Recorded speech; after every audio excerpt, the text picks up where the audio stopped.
Hello and welcome to the Grand Prix World Series. My name is Topher Smith, and after a short break we are back for the final leg of the season. 3 rounds to go to decide our champions.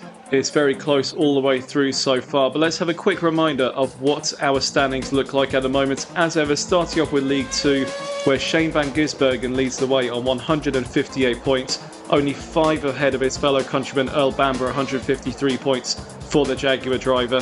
Nick Tandy a further 6 points behind in a Cupra Kiro, and then a bit of a gap back to Marcus Ericsson on 119. It looks like our champion might well be coming out of those top 3 this season.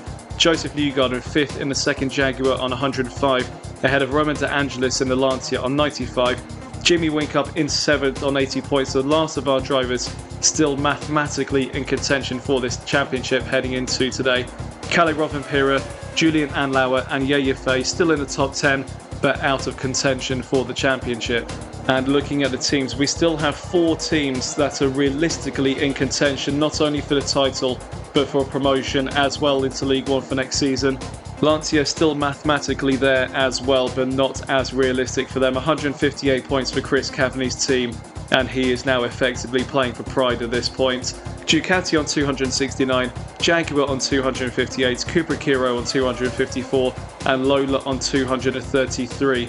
It is going to be a mega battle between those 4 teams to get those 3 promotion spots. We have no driver changes heading into today's Fuji Grand Prix, so let's get straight to the grid. And our championship leader Shane van Gisbergen is on pole position at 118.0 for the Kiwi, only just ahead of Nick Tandy, who nearly took pole position away from the Kiwi in the final stages of qualifying. Kalle Rovanperä 3rd in the first Lola ahead of his teammate Marcus Ericsson. Jamie Winkup 5th in the second Cupra Kiro ahead of Brendan Harley in the Ducati, looking to play back up to his teammate for the championship in the last few rounds. Earl Bamber 7th in the Jaguar ahead of Roman De Angelis, Joseph Newgarden and Julian Anlauer rounding out the top 10 for today's race. Yeye Fei 11th in the Lancia ahead of Johnny Adam in the Zach Speed. Nick Cassidy ahead of the 2 Chip Ganassis of Kyle Kirkwood and Colton Herter, and then Zane Maloney, Callum Eilert, Louis Delatrad, Bijskevissa and Felipe Drugovich round out the top 20.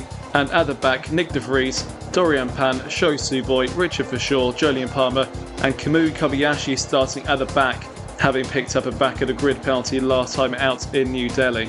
Well, our championship leader Shane van Gisbergen on pole today. Can he put one hand on the championship trophy here today? There's only one way to find out. Let's hand it over to our regular commentator Tom Cairns, ready and waiting to go in the commentary box. So Tom, let's get this started. 3 races left to go now in the season. It's getting very intense with the likes of Shane van Gisbergen, Earl Bamber and Nick Tandy in contention for the driver's title. The lights are coming on now, and when they go, I'll be racing here in Fuji. Lights are on! Lights off, it's go! It's a good start for Van Gisbergen as for Tandy, and Kalle Rovanperä has got a very well from 3rd place. It's to the outside of the Cupra Kiro, entering the first turn, and Rovanperä is ahead of Tandy. Rovanperä up into 2nd place in the Lola behind Shane van Gisbergen. Marcus Ericsson's in 5th position in the other Lola. He has made up positions. Felipe Drugovich has not, because he's already out of the race after contact at turn 1. Didn't quite see who ran into him. I think it might have been one of the Toyotas that ran into him. Was that Nick De Vries? Or was that Richard Forshaw? We'll find out in a moment. And just to correct myself, Marcus Ericsson is down 1 position from his starting spot. He's not made up any. Felipe Drugovich has been hit by what I believe was Nick De Vries. Now, if De Vries is deemed responsible for that, which he's likely to be on that one, I think, he'll be disqualified from this race and banned for the next round in Sepang.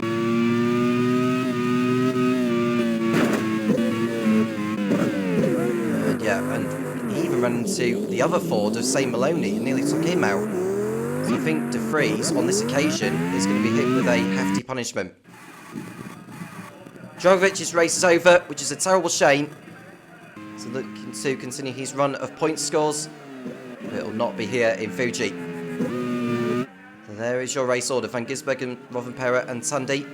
And the officials say that De Vries is responsible for the incident with Felipe Drugovich, and so he's disqualified from this race and banned for the penultimate round in Sepang.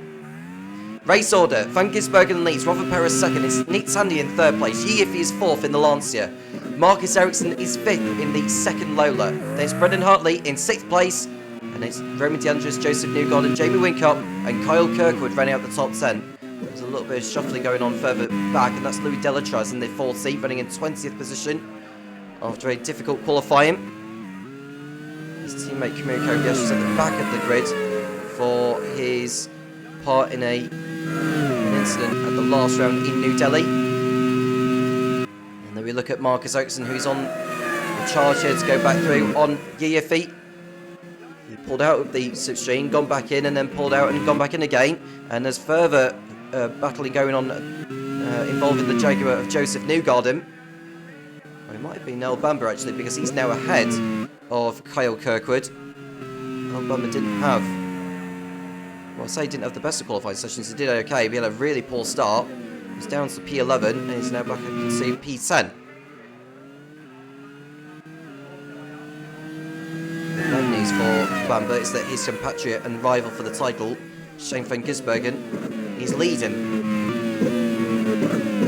4 times a race winner this season. Dijon Burgoyne. He also won in Mugello, Hockenheim, and last time out in New Delhi.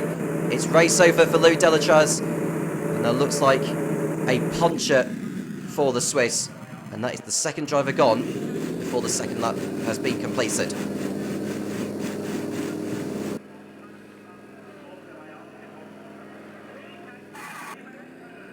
Forty are pinning their hopes on next season. It's uncertain what Dave Goddard will be doing at the moment with his squad. It's handed with the fast side of the race. He's now in front of Kalle Rothenpera whilst we've been discussing. So Tandy's back through into second place, important for his championship hopes, and now he can go after Van Gisbergen. Tandy's tasted victory on 2 occasions this season. The first win came in Jerez, and he also won in round 12, which was over in Parnu. There we see Brendan Hartley going through. That was on Yiffy to the outside at the Dunlop chicane, and that is 5th position going in the way of the Kiwi.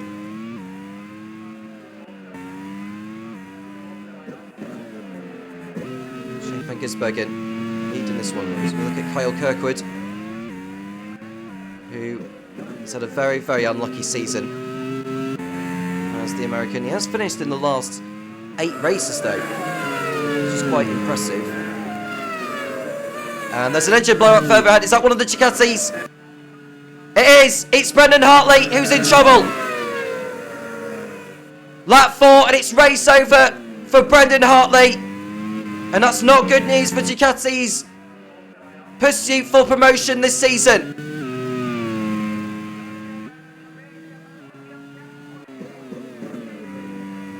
Through goes Jamie Wincott.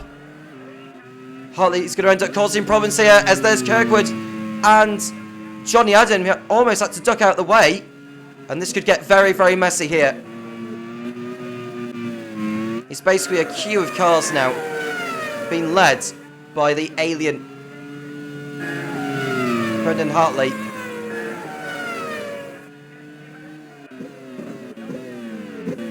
Lotfield have gone by now, but Hartley's still not getting off the racetrack.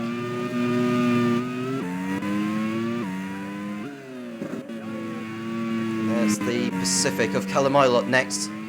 He will go through ahead of him. He's going to the outside. Hartley's slowing down now, and he'll be pulling off at the left-hander, taking out the Toyota of Richard Verschoor. Game over for Brendan Hartley. And since his return, he's retired 3 times, including this one. And Rothenpera being chased by his teammate Marcus Ericsson. Don't think he'll want to hold Ericsson up too much. Will there be interplay between the pair of them? Or will Rothenpera do the sensible thing and let Ericsson go?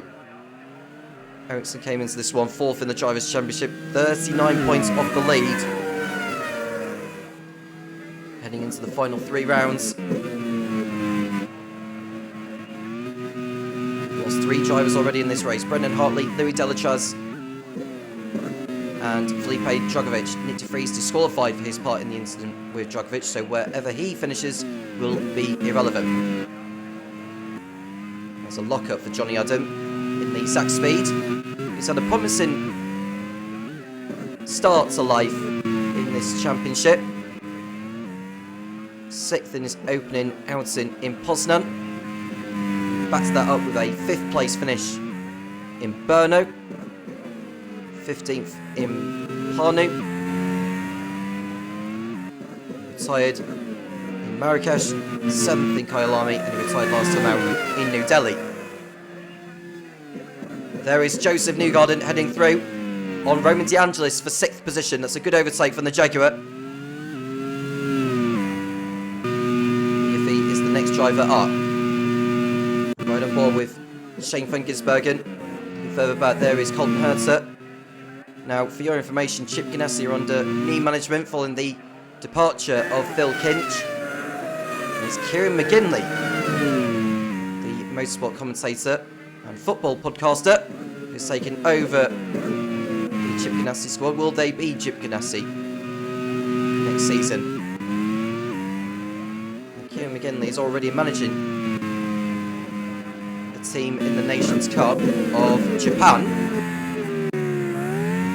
What a fitting way for him to start his time in the Grand Prix Series by achieving a strong result for Chip Ganassi here in Fuji.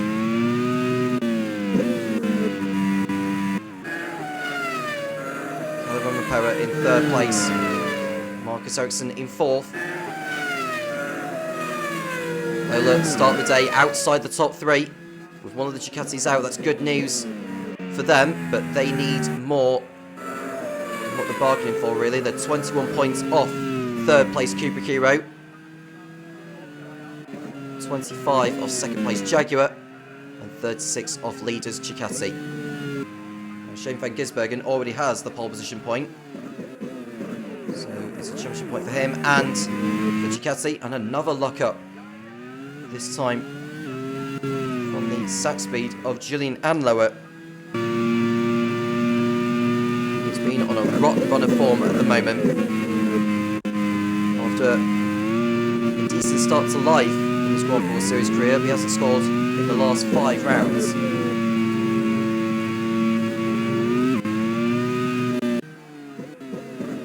And there we look at Johnny Adam, and that's Chimiri Kobayashi. I have to say, from last to 12th, and before the end of lap 7, is really impressive from Chimiri Kobayashi. Absolutely on fire. He's avoided all the trouble. He's gone up into P12. Can he pick up some more points to rescue his season? 16th at the moment. He's scored twice in the last 3 races as the home hero. He's really putting on a show for his supporters here.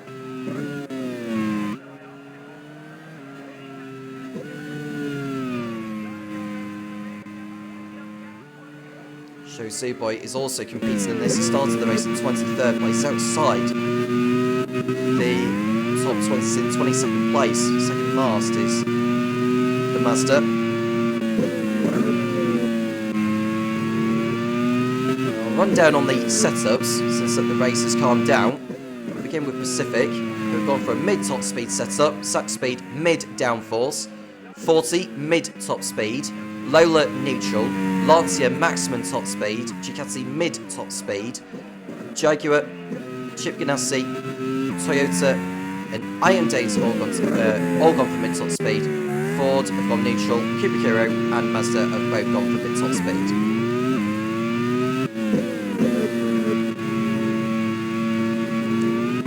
So with the Cooper Kiro chasing after the Ducati, they're essentially running the same setup. Could be the difference is the amount of brake horsepower, downforce and reliability points they each have. And that's a problem for the sack speeder Johnny Evan, who nearly took out someone on the way into the pit lane. Was that his teammate he nearly took out? Or was it Colton Herter in the Chip Ganassi? It was Colton Herter who had to slam on the brakes and he lost 2 positions. This is what I don't like about this pit lane entry in Fuji, is that the driver can just dart off at any time. And it's another retirement this season for Yiafi after running well again. The season can't end soon enough for team manager Chris Cavan. It's a puncher as well for the Chinese driver.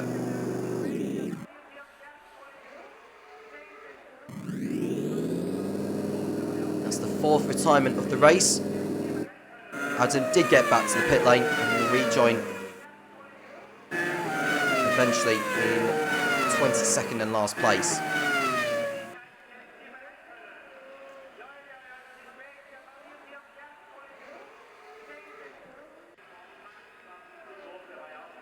Over the barrier goes the Lancia. Van Gisbergen continuing to lead, 2 seconds clear of 2nd place Nick Tandy. Is Ducati team manager Sam Hall going to be a League One manager next season after going down in the previous campaign? Can certainly throw Marcus Johansson, the team manager of Lola, into the same equation. He went down with the team, but this season has proved to be a lot of promise for them. To be this yo-yo team at the moment in the Grand Prix series. Right on board with Nick Cassidy running in 10th place, having a better race of it so far. He's been chased by the 40 of Kamui Kobayashi, who's now at P2 P11 with Yiafi retiring.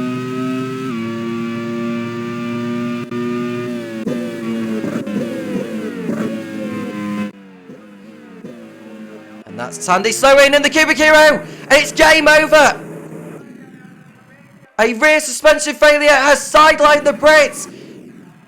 How costly could that be at the end of the season? Not just for him individually, but for Ed Hunter in the team's championship in the race for promotion. And there we see Marcus Ericsson going through on his teammate, and that's important. Robin Perrott lets Ericsson go.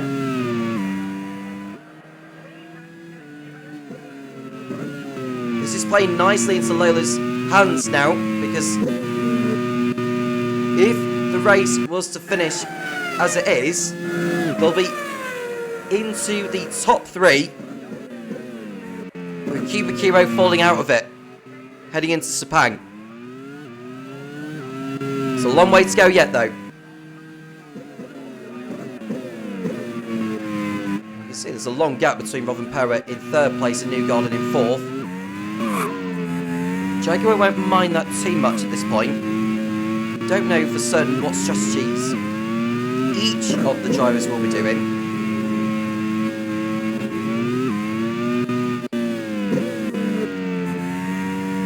With the rate of the retirements we are having so far, after 10 laps, I don't even know how many are going to end up finishing at this point.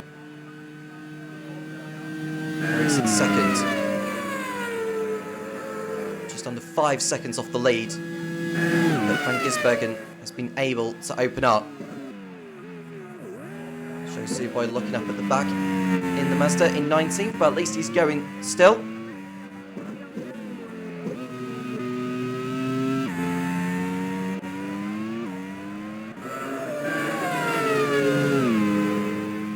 And I'll discuss about the calendar for season 6, which was unveiled to the team managers in the Discord.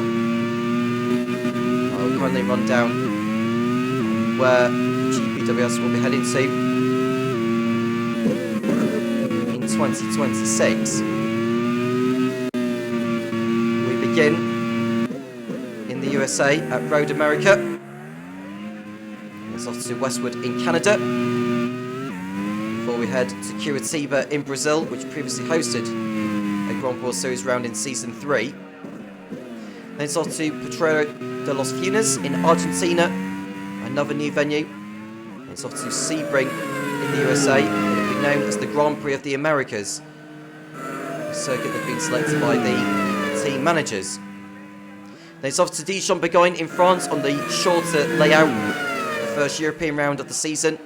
And we head to Valencia in Spain for round 7, Marrakesh in Morocco, Donington. It's British rounds. Donington will be hosting its first Grand Prix Series races. We go to Hockenheim in Germany on the old layout through the forest. It's off to Anderstorp in Sweden, which makes its return after a one-season hiatus. The last European round of the season will be in Mugello, and that will be known as the Grand Prix of Europe. Another circuit selected by the team managers. Then we head to Hanoi in Vietnam, Sepang, Malaysia, Buriram in Thailand for round 15, and we go to Japan to Motegi, will be known as the Grand Prix of Asia. Phillip Island in Australia is the venue for the penultimate round, and the 18th and final round of the season will be in Manawatu, New Zealand, which recently hosted its first Nations Cup races, and it proved to be a very, very good circuit designed by the Lancia team manager Chris Cavani. Once all 18 championship rounds are done, we've got a non-championship Macau Grand Prix, of which the top 13 teams, the highest scoring 13 teams across the two leagues, to be competing in that. And the same applies here. And the second Lancia, whilst we've been discussing about Chris Cavani, has just pulled off the circuit at turn 1. And it's a rear suspension failure for Roman De Angelis. Game over for the Italian team.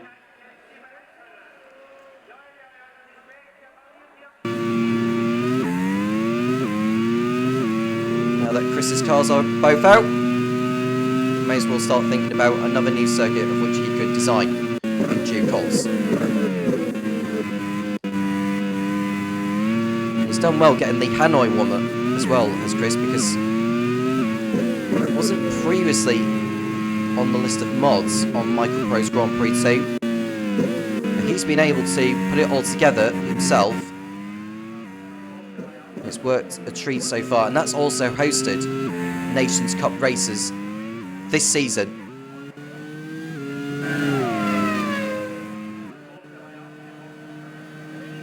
Got a pit stop over at Lola. Marcus Ericsson is in from second position. We know he's going to be doing the 2-stop. Need over half a minute for a pit stop round here in Mount Fuji. Pit stop also for Joseph Newgarden and Jaguar.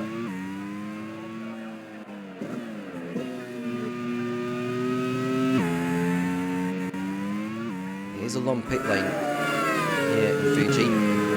Just see the Toyota of Richard Verschoor, who's running in 15th position coming down the pit straight. Ericsson hasn't left the pit lane yet. Has now, but he's behind Julian Anlauer. He should get out in front of Richard Verschoor though. This is what I mean about how much time you need for a pit stop around here. You need, I'd say, 32-33 seconds at the minimum. Shane van Gisbergen continuing to lead, the only Ducati left in the race. Tandy out and not going to be scoring. Is his chances for the title going to come to an end here, or will there be another twist in this? There goes Ericsson, past Anlauer straight away on the outlap. And now he can focus on getting through on Bijskevitsa in the Iron Dames in due course as well. On a board with Kyle Kirkwood has made his way up into 5th place now. With all the pit stops and retirements we've had in this, he's done a very good race so far. Just 1 point all season.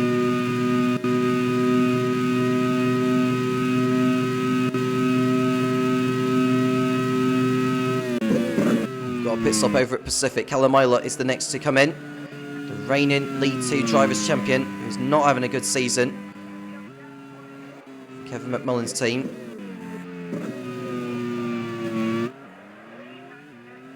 And it's unknown at the moment whether Kevin McMullen's going to continue on as the Pacific team manager next season. We need to freeze Dorian Pan. I think someone else came into the pit lane at the end of lap 15.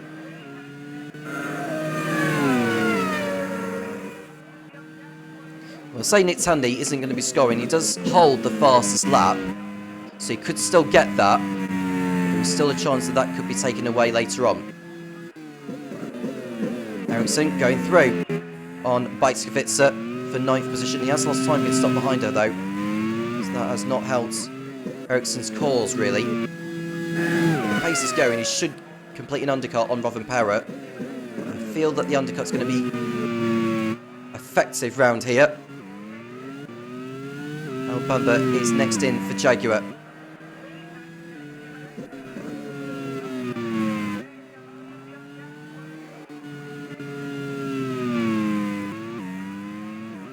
There goes Newgarden, who's just pitted. Trying to head through on the Mazda, cuts across as he goes into the pit entry. That was very close to being an accident involving those two.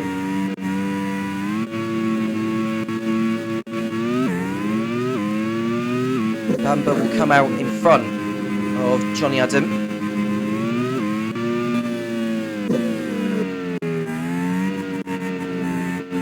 Shane van Gisbergen continuing to lead. Is he on the one stop or will he be doing the two? He's doing the one stop. He's certain that he's going to come away with the victory.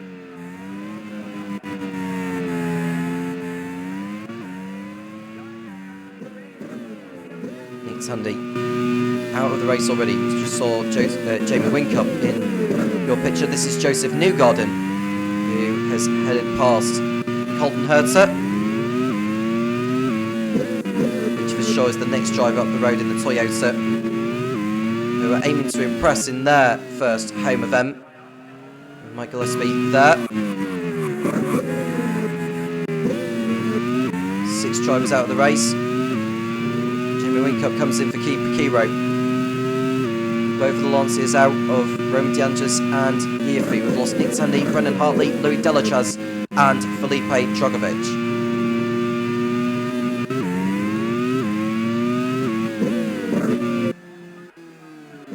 And there is Newgarden heading through on Richard Fishaw for 9th on the road. Next driver ahead is Bajtskivitsa.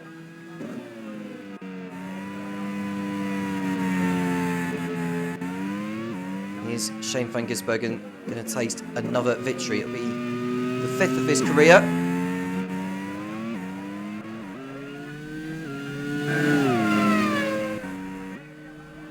And if he was to take victory, he'll go into the top 10.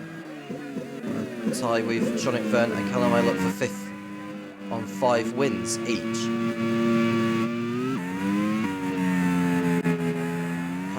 Up into 3rd place on the road in the Chip Ganassi. Having a good race so far, as are Nick Cassidy and Kamui Kobayashi. And I think by this point in the race now, those that haven't stopped, I think are inclined to be doing the one. So, oh, that's the 40 of Kobayashi cutting across on Marcus Ericsson, I believe.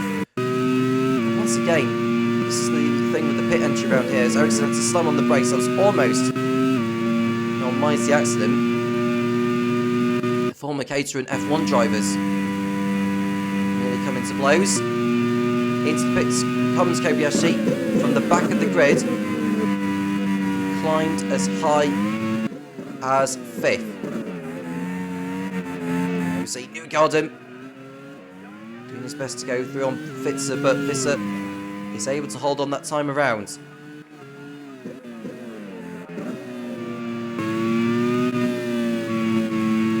Then we see Fitzer running in P7. Still chasing her first points in the Grand Prix. She came so close to a P7 in Kyalami a couple of rounds ago, until she had to park the car up with mechanical gremlins.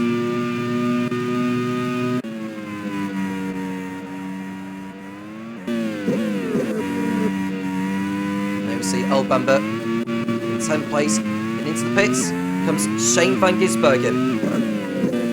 I don't expect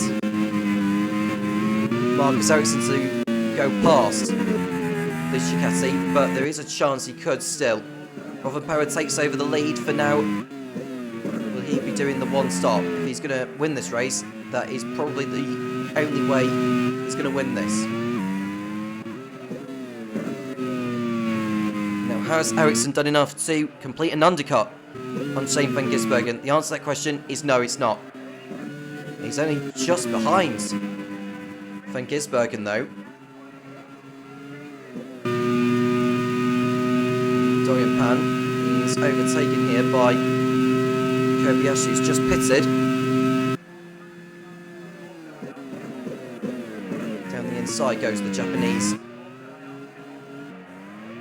And Ericsson's overtaken van Gisbergen on circuit. Ericsson has passed one of his cycle rivals for position on track, but van Gisbergen will be on the fresher tyres. Van Gisbergen got held up by Kirkwood and is now behind Ericsson, who has also made his first stop. And there is Ilott. A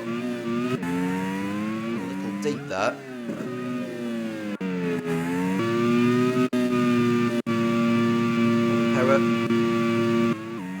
Out in front at the moment. There is Elbember. Joseph Newgarden right behind them. They're still stuck behind Bitzer, who has yet to stop in this. Jamie Whincup is also involved.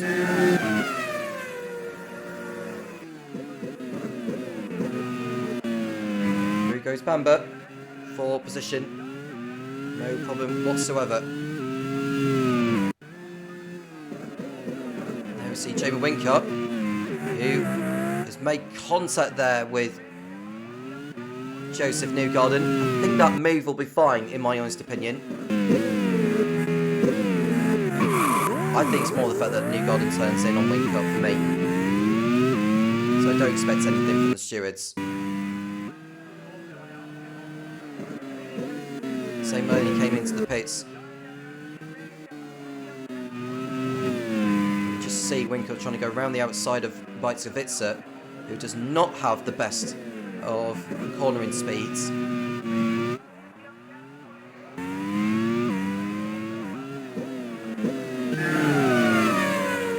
There we see Whincup. Should go through on Bitzer, but Bitzer has the straight line speed. And through goes Newgarden past Whincup.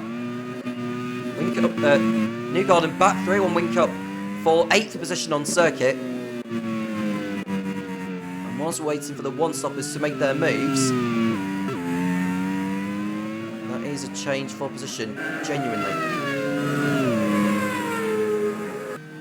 I have to say, Van Gisbergen's got back through on Marcus Ericsson on circuit, and he's posted a new fastest up of the race. And that means Nick Tandy won't be scoring at all today. Ericsson overtakes Kirkwood at last. But he has lost time, considering that Van Gisbergen will be on better tyres. So Ericsson, he's already pulled out 7 seconds nearly on the Swede.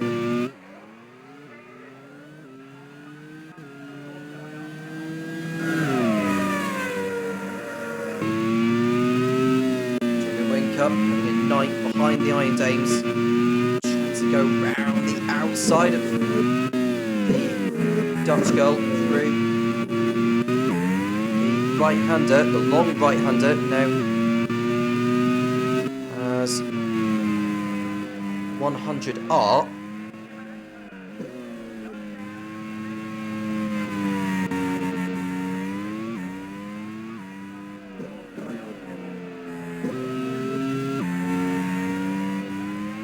Ericsson in 3rd place now on circuit. Kirkwood and Nick Cassidy have both yet to stop in this race.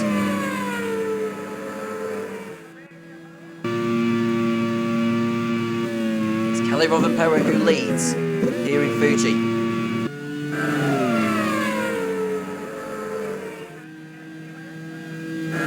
It's Jamie Whincup who should go through on Bitzer here.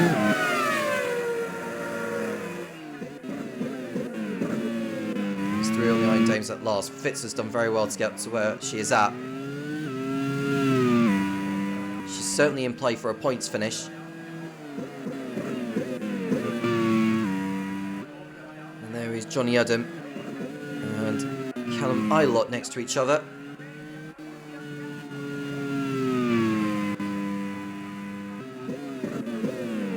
Nick Cassidy has got Earl Bumber right behind. Two Kiwis nose to tail. Into the pit lane comes Kelly Rothenpera at the end of lap 23. De Vries and Anne Lower go into combat. De Vries will be disqualified from this one. He's part in the incident with Felipe Drogovic on lap 1.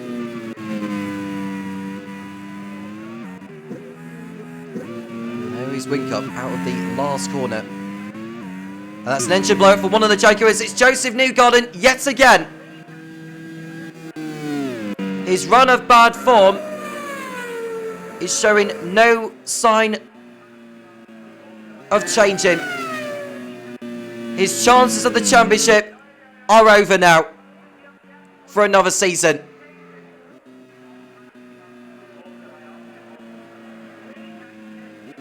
Just see the film. Oh, that's contact from, I think that was Nick De Vries who ran into him. But that's more on Newgarden of not pulling off sooner.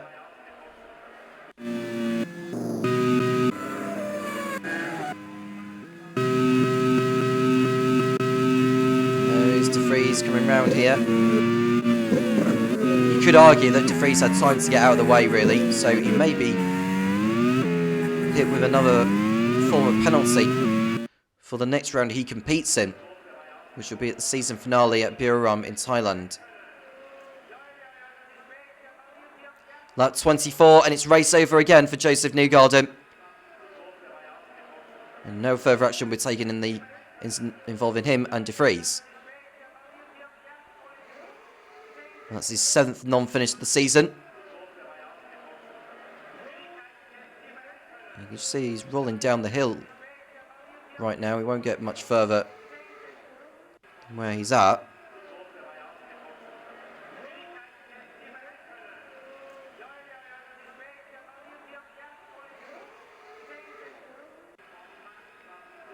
Van Gisbergen leads by 8 seconds on Marcus Ericsson, and Kirkwood looks like he's just come into the pit lane for Chip Ganassi from 3rd place.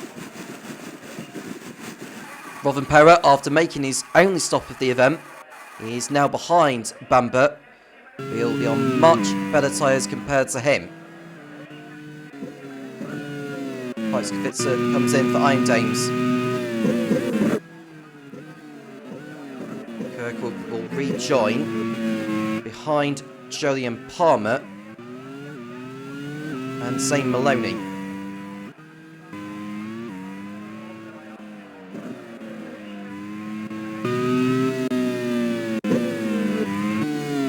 Oh, that's it off for Zhou Subai.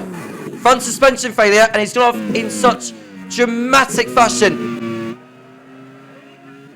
Has the home hero.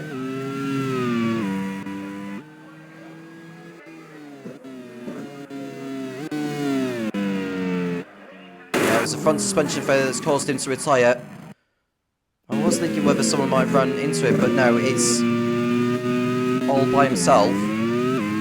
Front suspension giving way.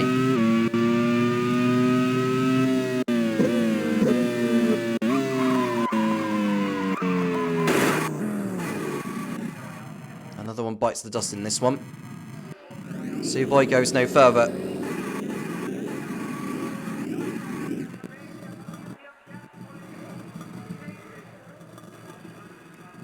His teammate Nick Cassidy still going in this race. It's already stopped. It's outside the top 15, but there's a long queue of cars being headed up by Colton Herzer. He's running in 6th. There we see Bamber and Rothenpera down the pit straight.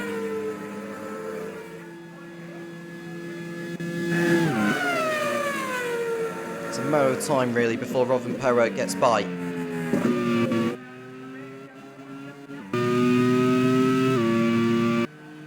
Callum Ilott is halfway past Hertz, who's just gone into the pit lane. And that's really opened up the battles behind. And that's Kobayashi, I think, who's tussling with Johnny Adam, who was at the back earlier following his electrical issues. He's through into P8. This is a fair recovery from Johnny Adam. This one, El Bamba, P3, ahead of Rovanpera. Not anymore, because Rovanpera has gone by. And that was expected. It's important that Rovanpera got by Bamba in his bid to win this race. He's got all the clear track ahead of him before he catches up to his teammate. De Vries gets overtaken by Kobayashi. So it's De Vries down to P10. Behind De Vries is Dorian Pan. He had a torrid time of it in New Delhi. She hasn't scored in the last 4 rounds, but there have been signs of promise from the French driver.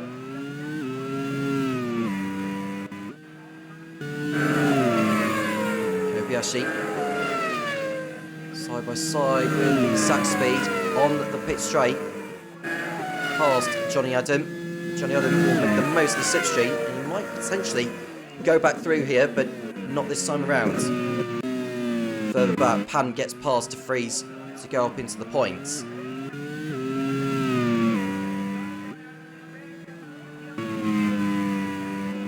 Ericsson second, 9 seconds ahead of Rovanpera.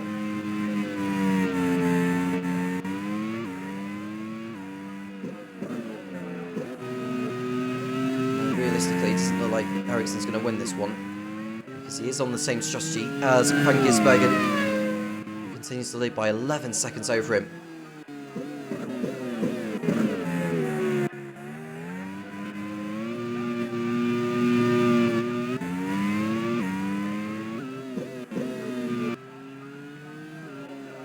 Van Gisbergen now in front, Ericsson in second place. Van Gisbergen continuing to stretch the margin.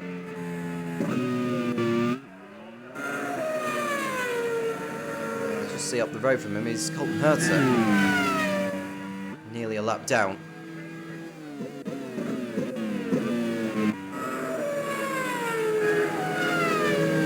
There is De Vries passing Johnny Adam.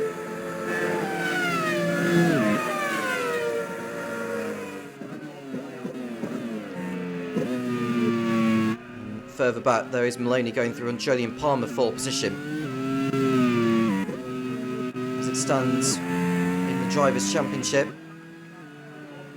Shane Van Gisbergen will be stretching the margin by 15 points over his nearest rival, El Bamba. The gap was 5 at the beginning of this one. It will be 20 if the race was to finish right now. Marcus Ericsson will stay in 4th position despite potentially finishing in 2nd place, but realistically I would say 3rd, because Rovanpera is on the 1 stop, whereas Ericsson's on the 2. And Rovanpera doesn't need to pit again.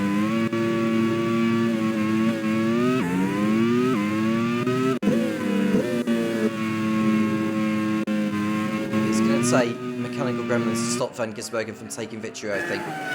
Because although he'll rejoin behind Rovanpera, he's going to have the pace to catch him.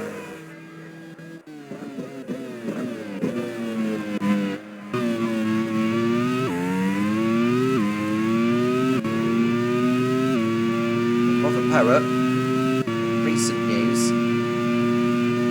he's expected to compete in the Super Formula following his retirement from the World Rally Championship.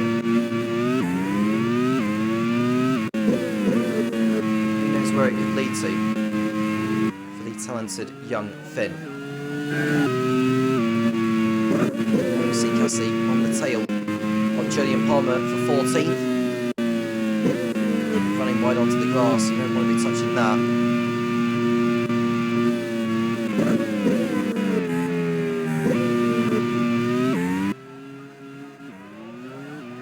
Gisbergen, P1. 15 seconds clear now over Ericsson. And there we see Kyle Kirkwood passing Nick Cassidy for position. He's on the one stop, remember, is Kirkwood, and there's a chance he's going to come away with a points finish for only the second time this season. Continue his run of consecutive finishes. Robin Perra is less than 5 seconds off his teammate. Further back, that is Richard for short. Going on by Johnny Adam for 12th. It won't be too long before Adam comes in for his final stop. And further back, Kyle Kirkwood has got past Julian Palmer for 14th place.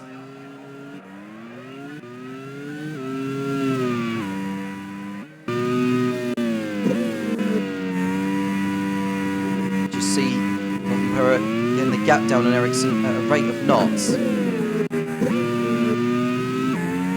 Hertz is back in the pit lane with a problem, and that's not good news for him, and that's his chances of points gone from this, I'm sure of that.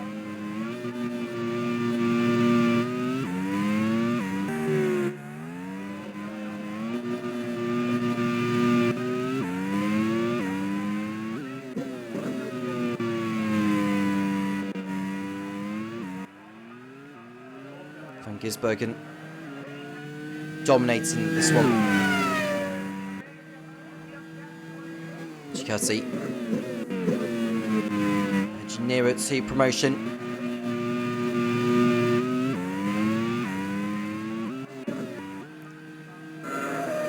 So Maloney tussling with Nick de Vries.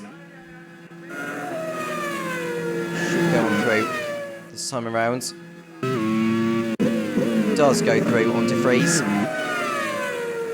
Cassidy doing the same with Joni and Palmer. The team's championship as it is. Ducati are on course for 27 points. They'll move on to 296. Jaguar, with one of their cars already out. Bamba's running in 4th place, so they'll be on 270. Kiro, we've only got one car left in the race as well. Let's get 10 points and move on to 264. Lola, we've got their cars currently in 2nd and 3rd places. Give them 33. They'll move on to 266. They'll just move in front of Cooper Kiro into 3rd place. Bamba is in for the 2nd time. He won't get out of the queue of cars headed up by Callum Ilott though. So he's going to have to do some overtaking, I think, before he can get anywhere near Marcus Ericsson. Kobayashi, who's continuing his charge on home turf from the back of the grid, goes through on Callum Ilott for 5th place on the road. Great stuff from the 40. Dorian Pan is the next driver in for Iron Dames. Ericsson has now got Robin Perra for company. Now the team needs to make a decision on what they're going to do. Because Robin Perra is going at a quicker rate of knots compared to Ericsson, so I don't think Ericsson will want to hold Robin Perra up here.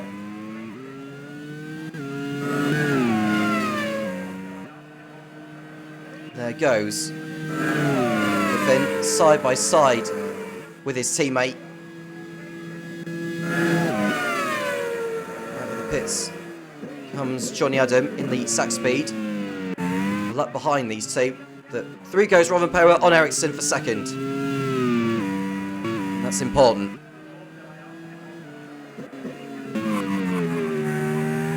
De Vries, P12 ahead of Nick Cassidy.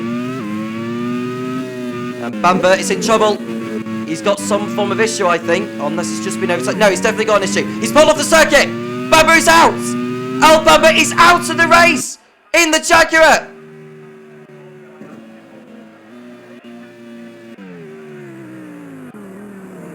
No points for Mike Smith's team. As it stands, they're going to fall out of the promotion places.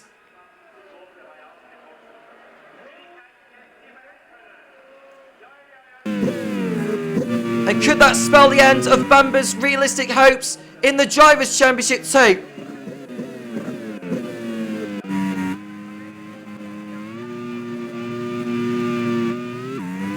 Colin Milot and Julian Anlower have come into the pits for their final stops.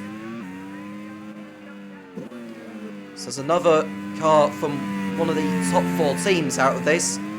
4 are gone, 4 are left. Into the pits comes Marcus Ericsson from 3rd place. Kirkwood is now back into the points. Has gone past Richard for sure, 4th position. He's having a stellar race, is Kirkwood in this. Really, really good. Ericsson will come back out in 4th place ahead of Kimura Kobayashi.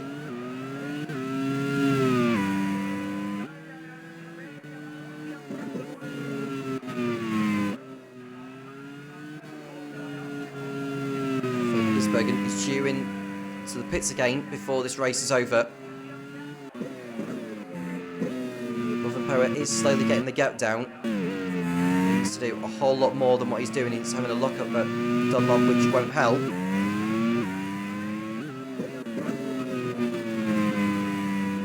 De Vries is in for Toyota, as is Palmer in the Pacific.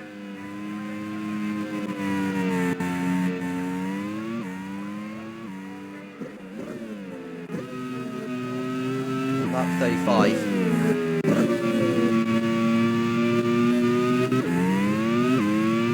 Gisbergen out in front.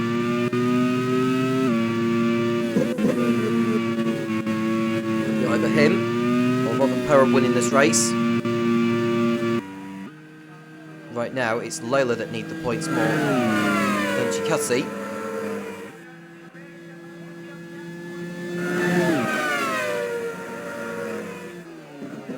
That's the Chip Ganassi of Colton Herter unlapping himself from Jamie Whincup. He's on fresher tyres, is Herter, so he is allowed to do that. Not sure how Whincup will feel. He has to let the Chip Ganassi go. There's no point fighting it.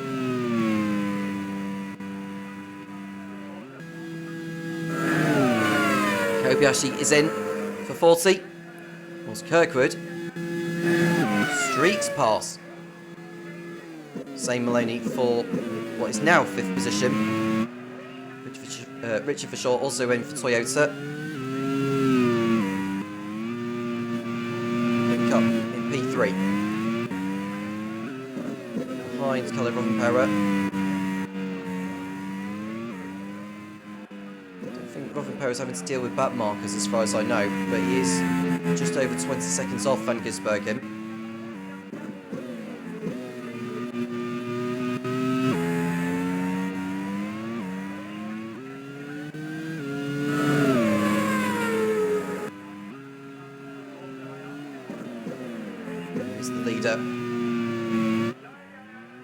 He'll be coming out to the lap with Bajskovica, but I think he'll be in the pit lane before that even happens.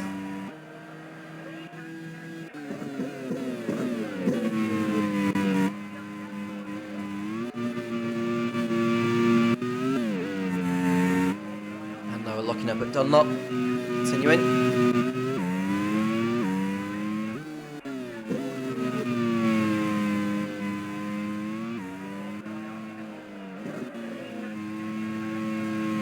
Gisbergen and Chikati are on the verge of victory again, but they have that pit stop to still do. I think if Van Gisbergen was to pit now, he would rejoin something like 12 or 13 seconds behind Rothenpauer, and he would have a good 15 laps to catch him. And he is in now. It's Van Gisbergen. So Rothenpauer has got to get on with it here.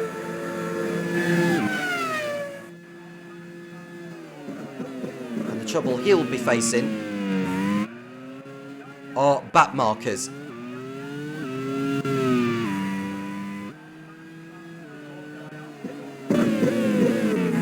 Rothenpauer takes over the lead with 15 laps remaining here in the League 2 Fuji Grand Prix. Whincup comes in for his final stop from 3rd place, which will allow Ericsson to go back into P3. Van Gisbergen rejoins the race. It does say 9 seconds on the timing graphic, but that's because he went over the start-finish line whilst in the pit, so it won't be 9 seconds. It will be updated the next time he goes through sector 1. The gap is 15 seconds. So he's got to make up over a second a lap on Rovanperä just to catch up to him. Further back there is the Mazda. Jamie Whincup needs to get out in front of these, and he does so just. He didn't want to lose time. But now Whincup has got past. He's got to pass Kyle Kirkwood for position. So go back into the top 4 in this one. And hope that something happens further up ahead involving either Rovanperä, Van Gisbergen or Ericsson.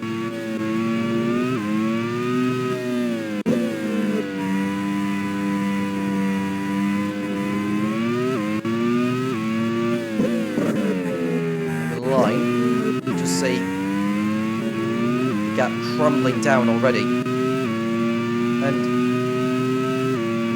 Van Gisbergen has taken at least 2.5 seconds out of Rovanperä in sectors 2 and 3 alone on that last lap, and that's just on the out lap for Van Gisbergen. Now, to remind you on these setups that Ducati and Lola have. Lola had gone for a neutral setup, Ducati had gone for mid-top speed.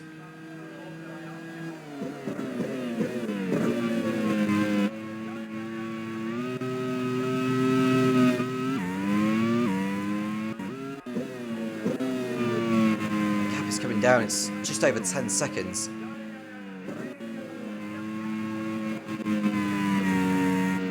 Will it be Lola or Ducati taking victory here?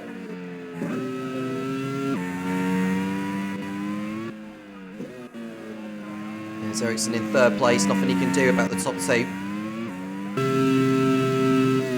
Helmer overtakes De Vries on circuit. In fact, no, it's not. That's the leader, Kalle Rovanperä, has just been unlapped by Jolyon Palmer. And that's going to cost Rovanperä even more time.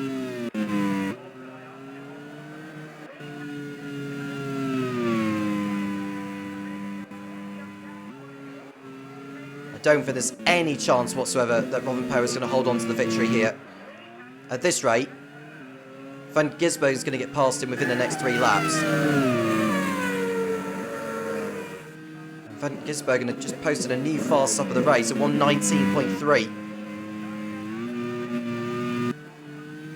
We're about to see in the middle sector how much time Van Gisbergen has gained on Kalle Rovanperä. I can tell you he has gained about 1.2 seconds in one sector, and that's insane pace from Shane Van Gisbergen. I know he's on fresher tyres, but you can expect him to gain that much over the course of one lap, or in one sector in fact.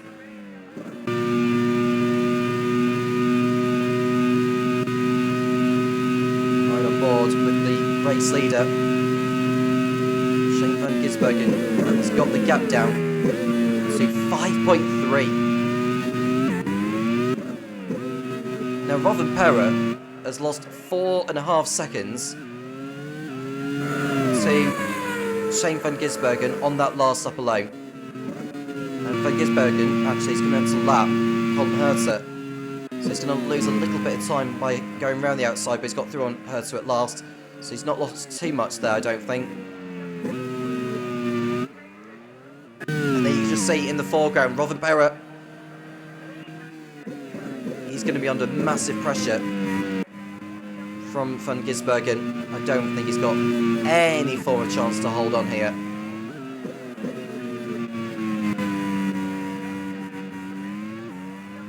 Even with the extra cornering speed he will have with the setup, it's still not enough.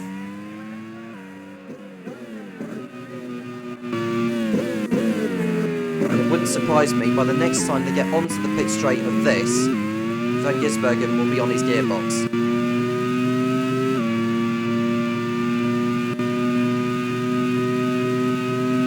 Rovanpera over the line. He'll be less than 3 seconds in front. It's now 2.2 seconds. Van Gisbergen's going to be on the gearbox of him next time around.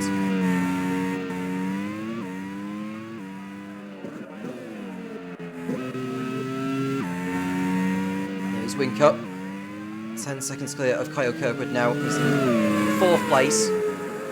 Doing his best to close in on Ericsson, who will be going after Kelly Rovanpera because Rovanpera's losing too much time. He's lost 7/10 on Van Gisbergen on this lap so far.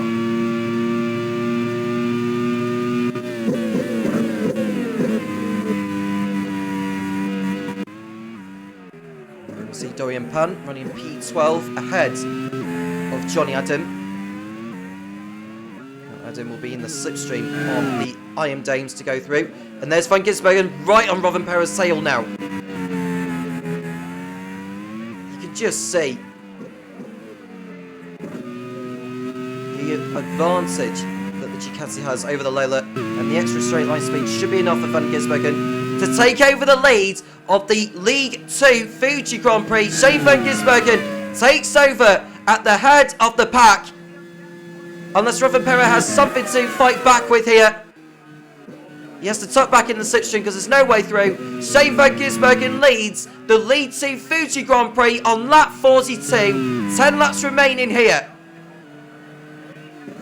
The question is, can Ericsson go after Rovanpera? He's got 13 seconds to make up.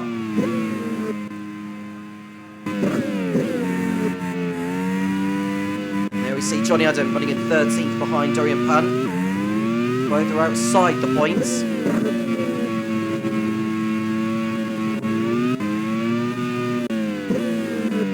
One driver's had a good race up to this point. Is Kyle Kirkwood has got 4 seconds in hand over 6th place Nick Cassidy. Kyle Kirkwood with 1 point all season. Could potentially move up from 33rd to 27th. The way things are going, Nick Cassidy's going to end his run of 4 consecutive non-scores by coming out in safe, which will be his best result this season so far.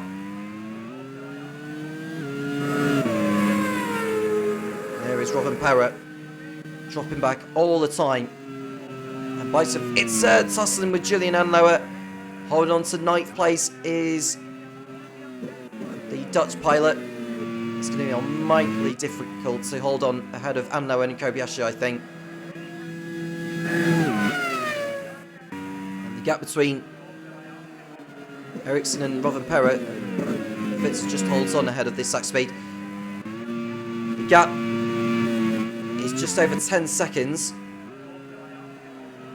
Or it'll be less than that now when Ericsson goes through sector 1. It's come down to 9.7.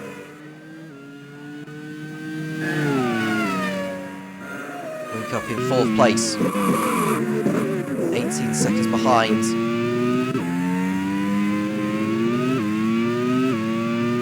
Oh, sorry, Whincup is 18 seconds ahead of Kyle Kirkwood. There is Anlower, who doesn't exactly have the straight line speed compared to the I Am Danes, and that's the reason for Witzer remaining in front. Eilert gets past Maloney, Anlower gets past Witzer.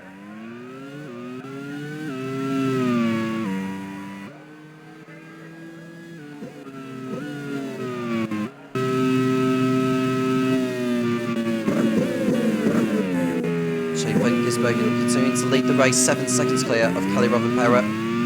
2-stop, clearly the way to go around here in Fuji. 7 seconds is the gap between Rovanpera and Ericsson. Or just around about 7.5. I think there is a chance that Ericsson's going to pass Rovanpera before this race is over, and he needs to. He needs the points for the championship. With Bamba and Tandy not scoring, this is a good chance for Ericsson to close in. He'll remain in 4th place even if he was to finish in 2nd.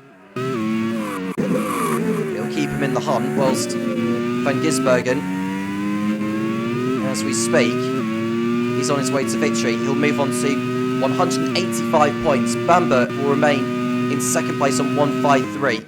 Tandy will be third on 147, and Ericsson will be fourth on 137.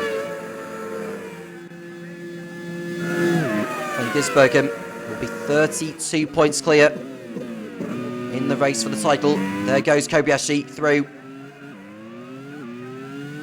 on Vitsa to go up into the points, which will please his Japanese fans.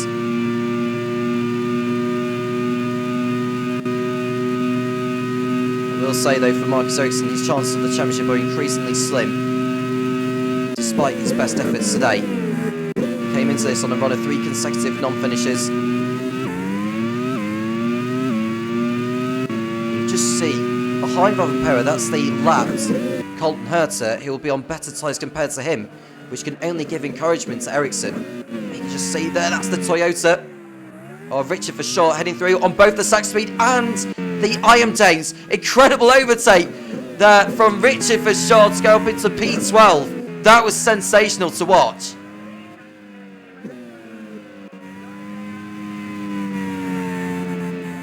Now these are almost a lap down on Shane van Gisbergen, so they better watch out. There we look at Marcus Ericsson in third place. Just saw the lapped Colton Herter up the road.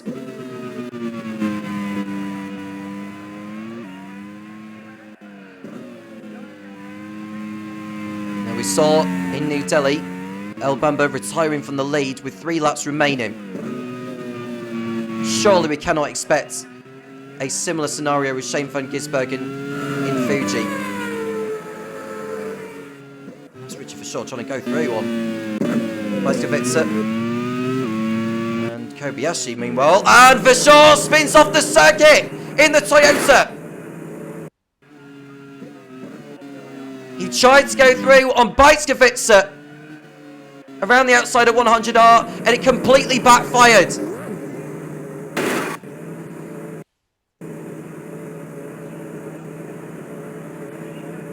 Toyota will not be scoring points here.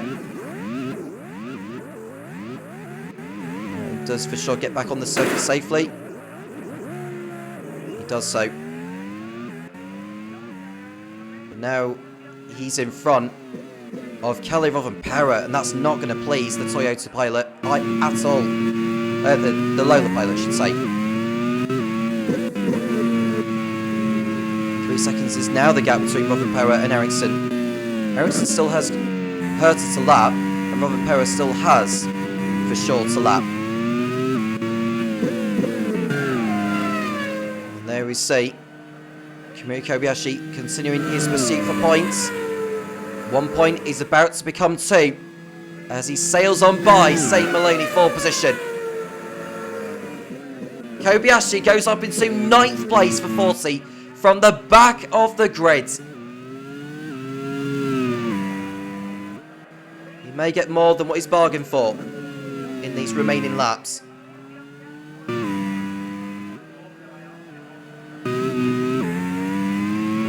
Cup 4th. Ericsson, who has lost time, been stuck behind Colton Herter to lap. He's got by him now, I think. He wants to be going to the Rovanperä-Ericsson battle.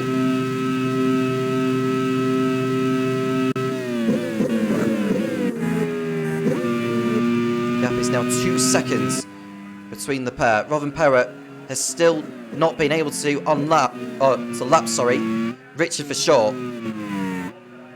Winkup nearly putting a wheel on the grass on his own in 4th place.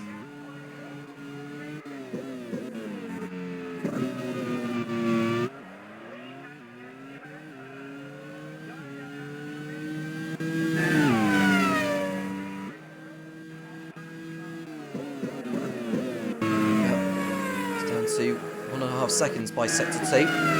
There goes Van Gisbergen to lap Johnny Adam. He should be able to get through here on Vitsa as well, who's allowed Dorian Pan to go past. That's an overtake from Nick de Vries on Johnny Adam, which will be irrelevant because de Vries will be disqualified from the race for the incident involving him and Felipe Drogovic at the start. Now, the team manager of Toyota, Michael Gillespie, can appeal that. I don't think it's going to be overturned.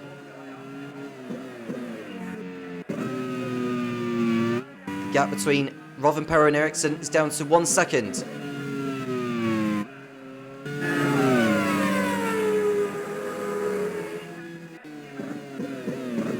That's another overtake for De Vries on Witzer, who's just playing for Pride right now, I think, is De Vries. Previously a race winner for Minardi a couple of seasons back in League One. It's been a very tough time for him at Toyota in their maiden campaign in the Grand Prix Series. They'll be hoping for better luck in Season 6. That's Dorian Pan being lapped by the race leader, Shane van Gisbergen. That might give some encouragement for De Vries to go through. Pan might be able to keep up with van Gisbergen with the help of the slipstream. There are Rovanperä and Ericsson. Is the Finn going to allow the Swede to go through?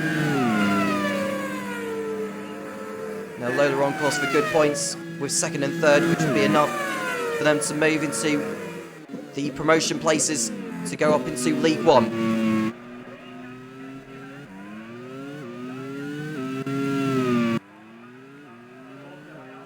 If the race also is to finish as it is, Lola will be tied with Kiro on points. But Lola will be ahead on the basis that they've achieved more wins. Jaguar will fall out of the top 3, with both their drivers not scoring today.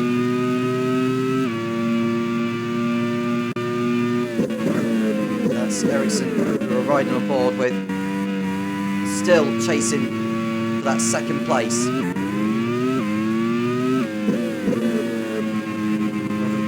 Won't make it easy for him though. Kobayashi has passed Nick Cassidy for position. He's now into 8th place. He's still on the lead lap as well. Here's the Japanese. Next driver will be going after will be Julian Anlauer.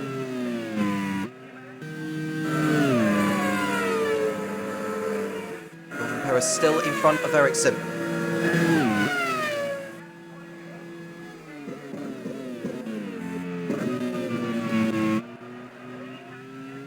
Still got the Toyota Rich for sure in the way. He'll be ruining that mistake at 100R.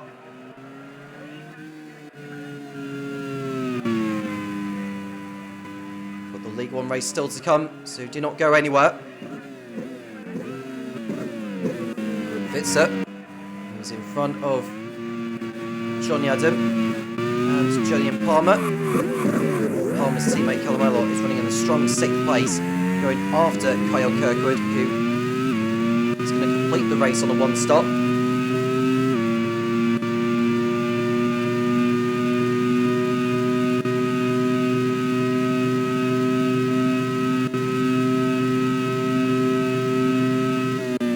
Shane van Gisbergen is about to start the final lap of the race, which means this will be the last chance for Ericsson to get past Kalle Rovanperä for position. We're going to see an overtake from De Vries on Pan for P11, which will be irrelevant, as I've already said. There is your race leader, so close to his 5th win of the season. A commanding drive, once again, from the Kiwi. It will be his 2nd win in a row, which will put him on the brink of becoming the League 2 Drivers' Champion. He can obviously clinch it in Sepang. An important day as well for Ducati, who could also seal promotion and perhaps the championship in Malaysia to go with it. But for now, it's going to be celebrations at the land of the rising sun for Shane van Gisbergen, who's driven a beautiful race from pole position. He's achieved the fastest lap to go with it. Down the pit straight he goes. Shane van Gisbergen wins the League 2 Fuji Grand Prix to edge him ever closer to becoming League 2 Drivers' Champion for Season 5. What a drive from the Kiwi, who has absolutely smashed it. Callum Rothenberg is going to hold on here ahead of Marcus Ericsson for second place. Ericsson does not get those extra points by getting by his teammate, who's driven well today. He did his best to take the win, but it wasn't to be. Jamie Wincott, 4th, keeps Cooper Kiro's hopes for promotion alive. They're into the top 3 still, whilst Jaguar have dropped down to 4th and outside the promotion places. And a long way back, we go to Kyle Kirkwood, arguably the driver of the day. A super effort from him on the one stop to give himself and the team's best result of the season with a 5th place finish. A pat on the back for him. 1 point becomes 11. He keeps his run of 9 consecutive race finishes going. Callum Eilert will be 6th out of Julian Enloe, Kamui Kobayashi and Nick Cassidy are the last drivers on the lead lap. Good efforts from them. It's a win for Shane van Gisbergen in Fuji. He's the winner of the League 2 Fuji Grand Prix.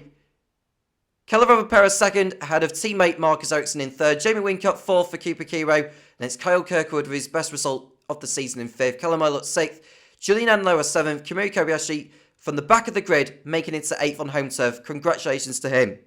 Nick Cassidy 9th, Phil Master, a couple of points for him, and the last point going to Ford and Shane Maloney. Dorian Pan 11th, followed by teammate Beitskavisa, both of them just missing out on points. Johnny Adam 13th, and it's Julian Palmer, Richard Verschaw, and Colton Herter, who were the last of the finishers.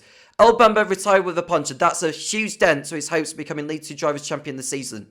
Show Suboy also out. Joseph Newgarden retiring with Engine Melodies. Roman De Angelis retiring. The same for Nick Tandy. How costly could that be for him and for Cooper Kiro? Yearfee retired, as did Brendan Hartley. We also lost Louis Delatrez and Felipe Dragovic. Nick De Vries finished 11th on the road, but disqualified for taking out Dragovic on lap 1. The points for pole position and fast sub going to Shane van Gisbergen.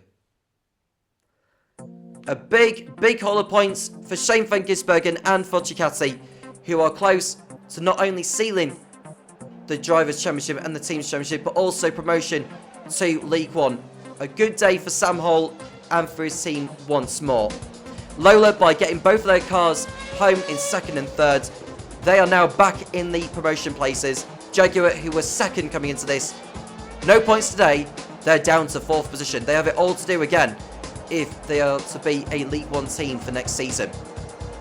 It's time to run down on the League 2 Drivers and Teams Championships in the voice of Topher Smith, and we'll be back for the League 1 race very shortly. As Shane van Gisbergen just put one hand on the championship title, it certainly seems that way after his victory today, and he has a commanding lead in the championship. He could even wrap it up at the next round in Sepang.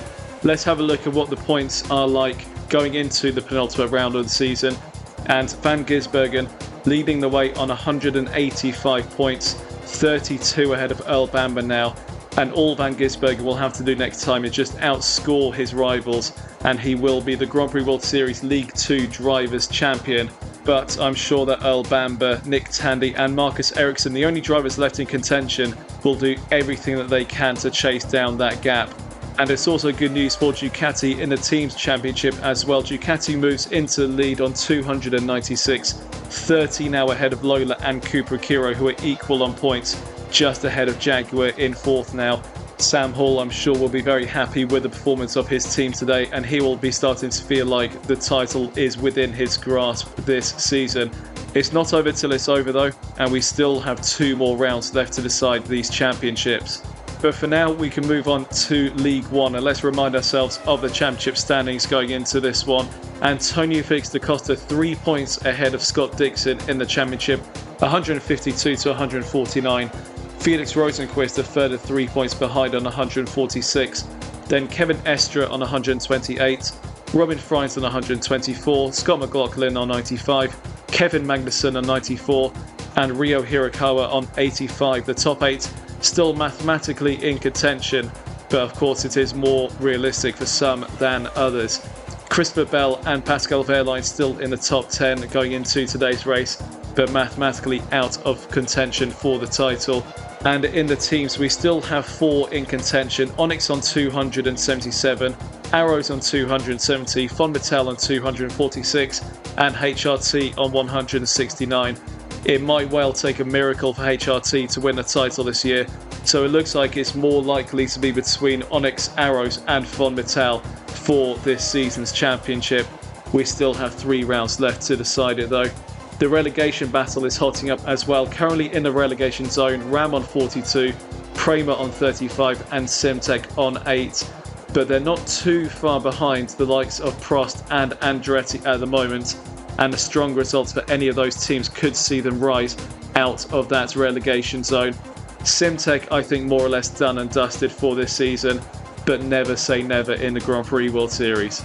Just a couple of driver changes to make note of for today's League 1 Fuji Grand Prix. The first of those coming at the Minardi team, where Ryo Hirakawa, one of the drivers still mathematically in championship contention, is now effectively out of it, as he will sit out today's race, having picked up a race ban last time out in New Delhi.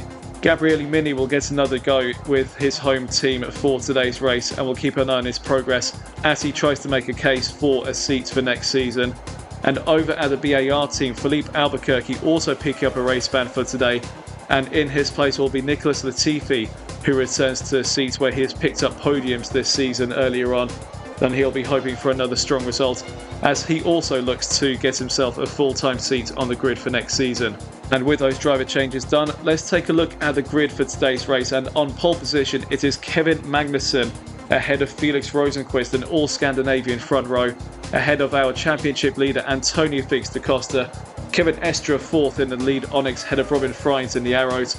Scott Dixon 6th ahead of Pascal Wehrlein, Scott McLaughlin, Luke Browning and Philip Hansen in 10th place in the BAR.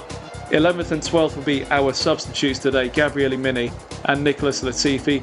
Pato Ward 13th in the Carlin, ahead of the 2 Force Indias of John Eric Verne and Raffaele Marcello. Stoffel Van Dorn 16th in the second Carlin, ahead of Jake Dennis, Oliver Rowland, Sebastian Buemi and Louis Foster rounding out the top 20.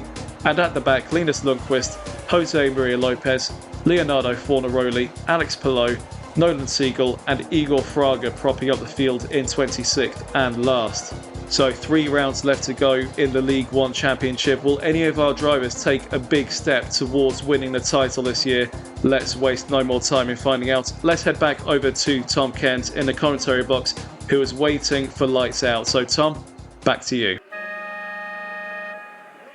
5 drivers in contention for the drivers' title this season in League 1 to be Grand Prix World Series champion. Kevin Magnussen's not one of them, but he could play a role in how it could be decided by the season's end in Bureau. He's on pole today. The lights are on.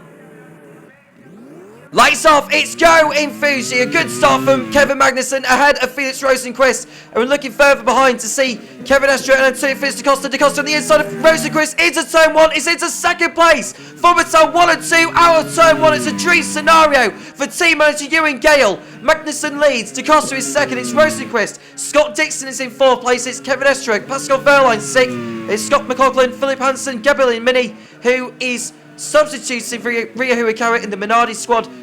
And it's Luke Browning in 10th as O1 spins at 100R in front of the pack. No one else is involved, but it's going to be a long race again for the Mexican.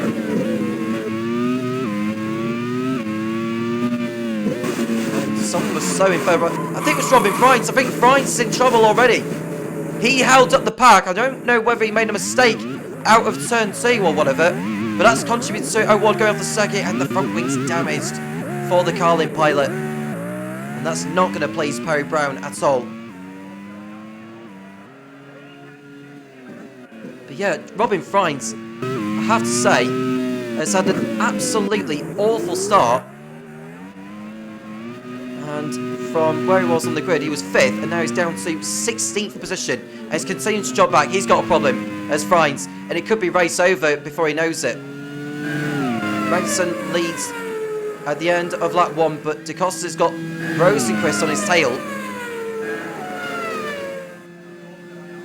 I wonder if Freins may have some form of technical issue. I want to see whether he's actually got front wing damage or whether it's like an electrical issue for the Arrows pilot.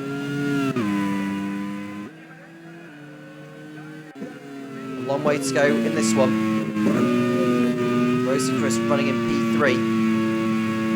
Friends has made it back to the pit lane. I'm interested to know what actually happened to Robin Friends on that first lap. He was running at the top end. And then Ward has also made it back to the pit lane. It's a long race though for Robin Friends. One of the contenders for the Drivers' Championship, 5th. He came into this. 28 points off the lead. At least Friends and O'Ward keep going. It's going to take something for them to get any points. And there's trouble at the back involving the ram of Alex below. Ahead of him is the Simtech of Leo Fornaroli. Down the inside at Dunlop. He actually gets tapped by the other Simtech of Nolan Siegel. Siegel didn't go through that time, and I don't expect any action being taken on that.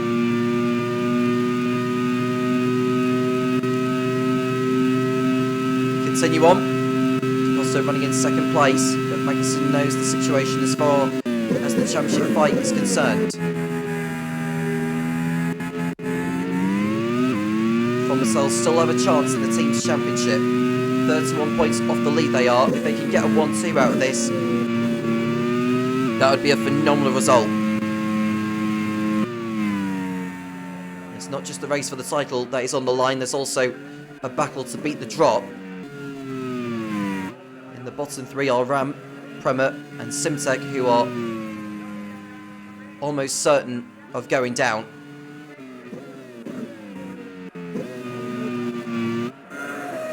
There are teams that could still get points out of this. I mean, the highest of those at the bottom end of the team's championship is Jake Dennis, who's running in P11 for Andretti.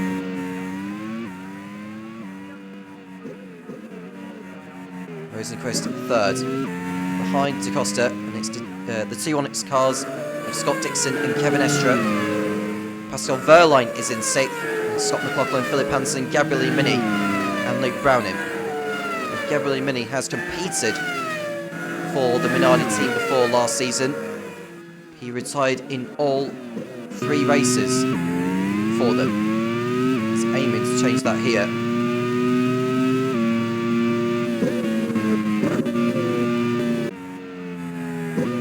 There is Dennis in P11 ahead of Nicholas Latifi, who is also substituting for the suspended Philip Albuquerque.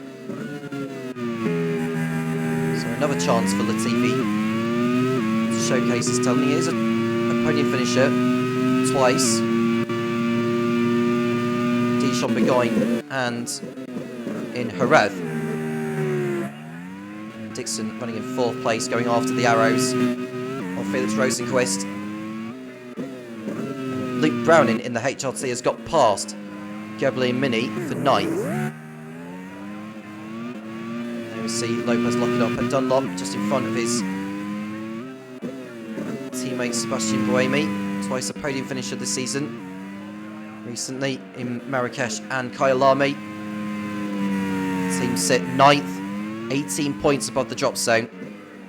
It was a different situation before Marrakesh. Prost have been able to find some form at the right time to give themselves a much better chance of staying up. There goes Latifi on Jake Dennis for 11th place. Nice move from the Canadian.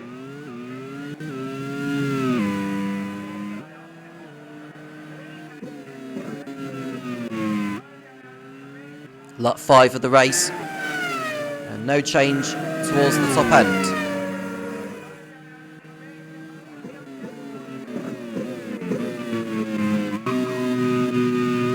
We ride on board with Stoffel van Dorn running in 13th.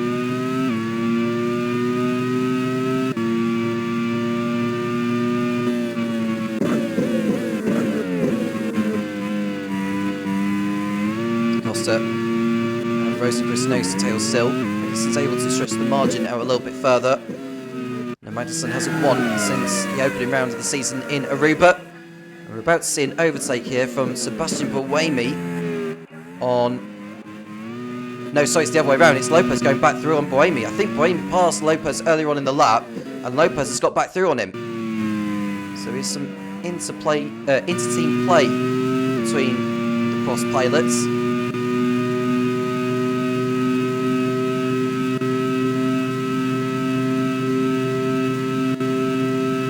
Seconds is the gap between Magnussen and Da Costa.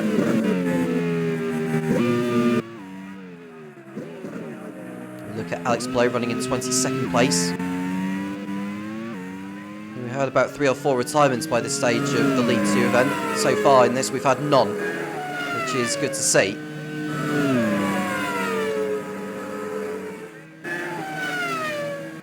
There goes the Simtech of Nolan Siegel on Alex Blow.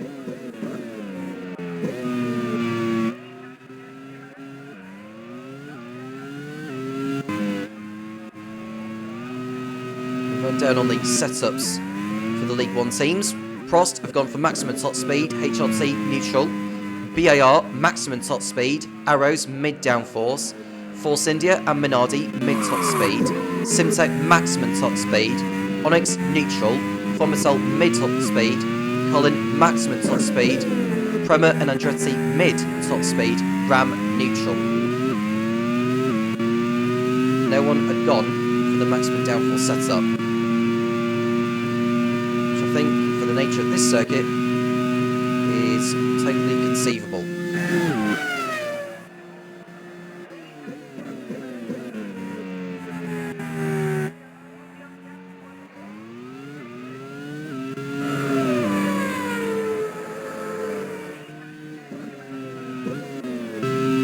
Just 3 rounds to go, including this one. Sean O'Byrne goes past Jose Maria Lopez for position, and up to 14 goes the former Prost driver, who was part of the squad that won the Drivers' and Teams Championships last season before moving to Force India.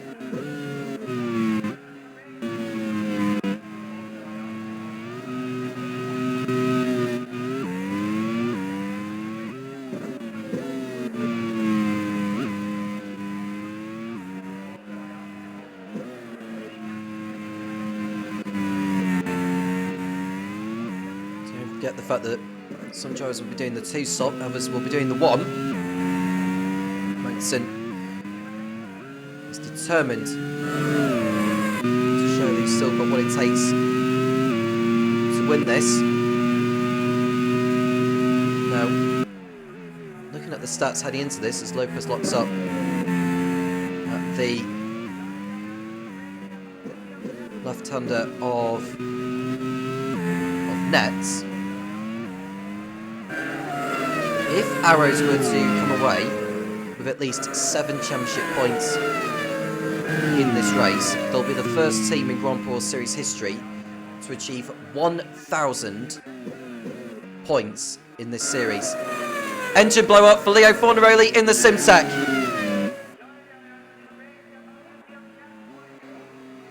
Bad news for Ben Hackerson.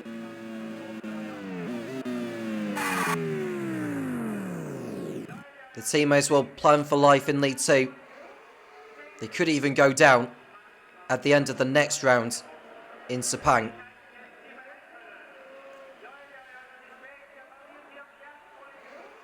That's the first retirement of the race on lap 8.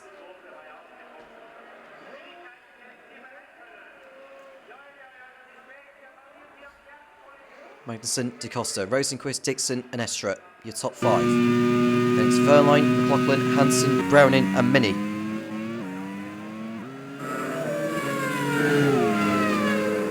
Now it's Scott McLaughlin, who was in contention for the championship earlier in the season, is no longer there now.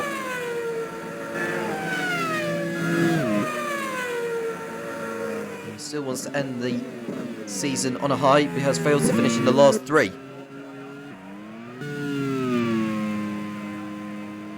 What will John Munro's plans be for next season? Will he keep the same drivers? Does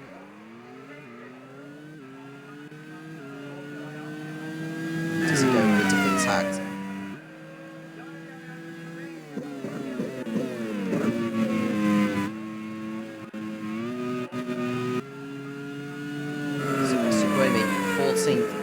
behind Topher and Don. Are Prost going to come away with another point score today?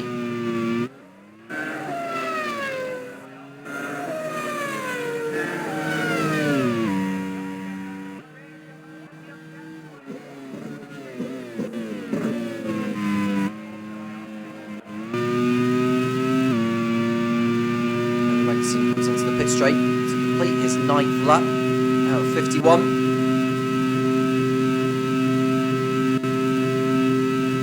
So far, so good for Ewan Gale's squad. It's far from over, that's for sure. Kevin Magnussen came into this 1 point behind. 6th place, Scott McLaughlin.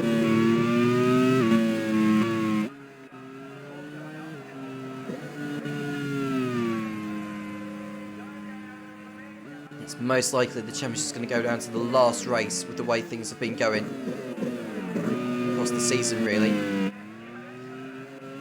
Vern's attempts on Bohemia didn't work. Third behind, Rafael Marcello's got through on Jose Maria Lopez for 16th.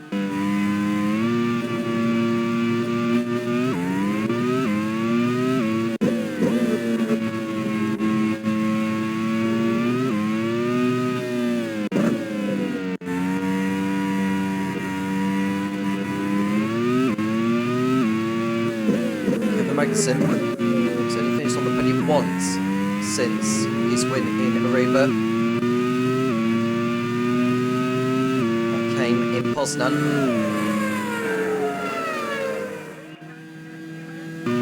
Costa doing well.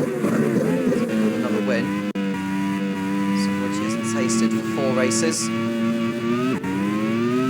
Warren Nolan Siegel is the only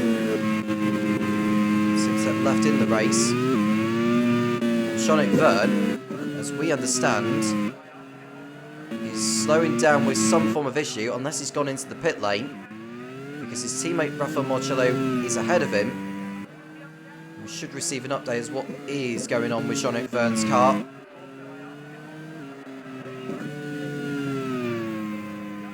This will not be a pleasing sight for team manager Ed Spencer by any stretch of the imagination. He's in the pit lane, and it's premature, I have to say, for Verne. He picked up some form of issue, and it's forced him into the pit lane before the first round of stops had arrived.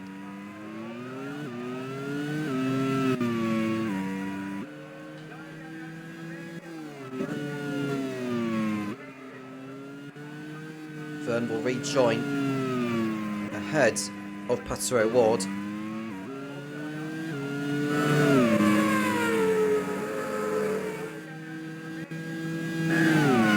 Magnussen down the pit straight.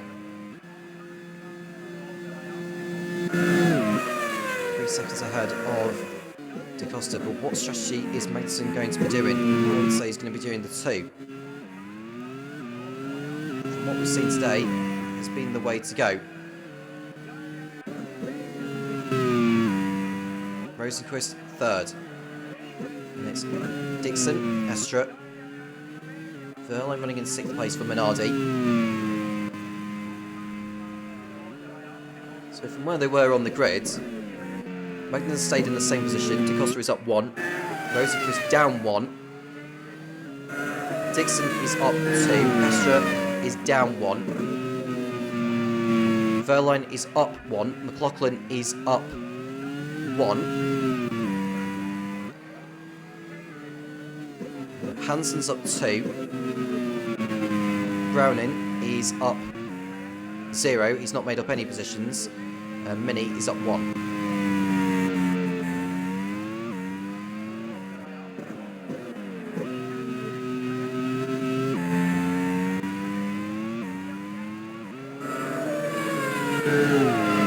See the leaders coming through to complete their 12th lap. As we look at Linus Lundqvist in the Andretti ahead of the Prema. I think it was Oliver Rowland right behind him.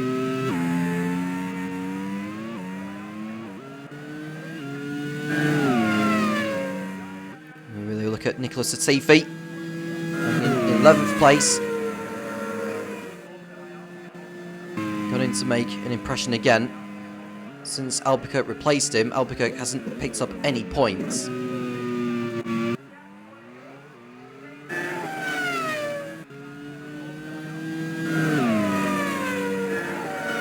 something for Will Knight to think about from the last two events.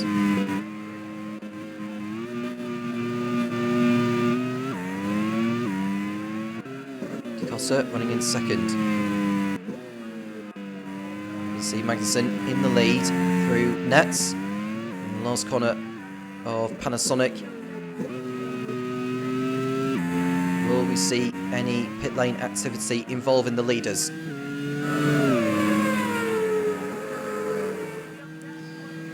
Magnussen doesn't go in. What about DeCosta? Well, he doesn't quite go for pit entry. I think someone did further back. I think it's one of the Onyxes that's entered the pit lane. It's not Dixon. And it's not Estra, so I'll take that word back.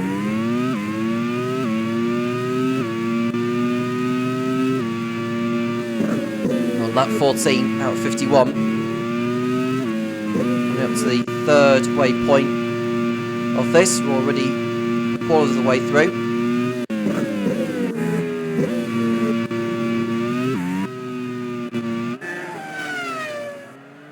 See Rosenqvist in P3. Still in contention for the title.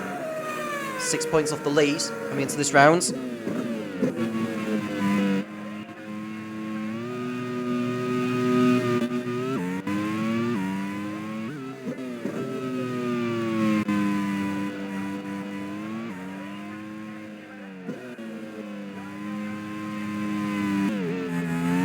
We'll look at Gabriele Mini locking up. Chasing his first points in the Grand Prix Series in his fourth attempt.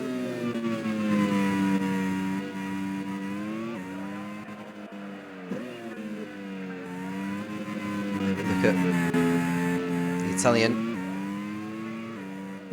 He's had a promising junior career so far. And out goes Louis Foster in the Prema. More reliability woes for Alex Johnston's team.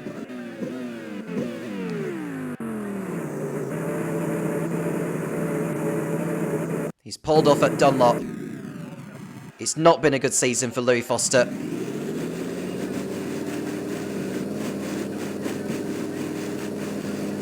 His Prema's time in League One going to come to an end in a couple of rounds' time in Bureau Run with the way things are going.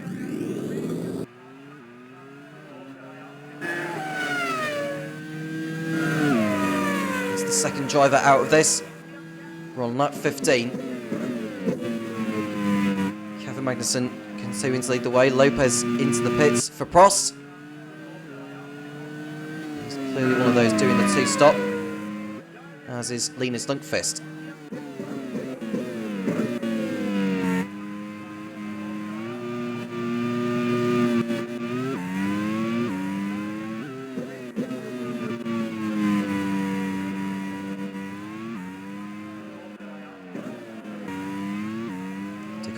Round the last corner.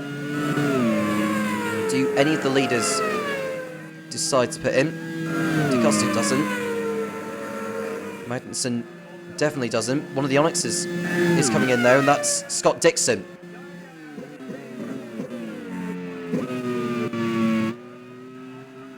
From fourth place, he is in. Dixon coming into this race winner last time out in New Delhi, his first for Onyx. He's got a chance of becoming the Grand Prix Series champion for the third time. Philip Hansen and Luke Branning are also in together. So there'll be less cars for Dixon to get by on circuit for when he comes back out.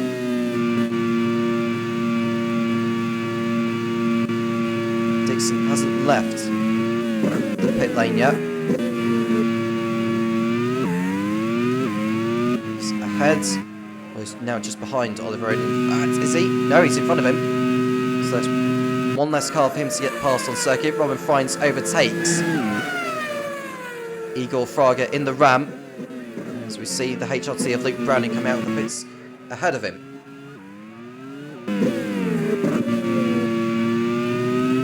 DeCosta running in second.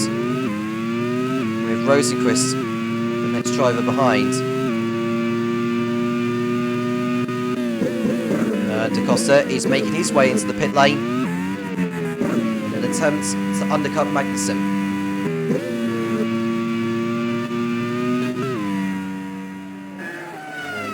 Browning, meanwhile, he's behind Alex Palou for position.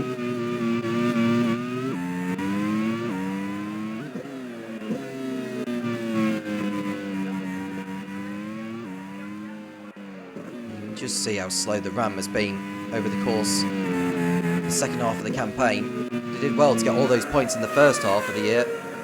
Otherwise, they'd have had no chance of staying up.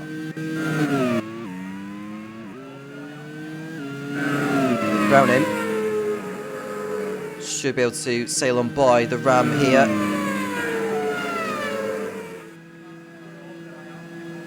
Rafael Marcello has come into the pits for Force India. Low tries to fight back with Luke Browning, but to no avail. Has to let him go. Rosenquist second behind Magnussen. Antonio Felix da Costa is in 9th place behind the Andretti of Jake Dennis. You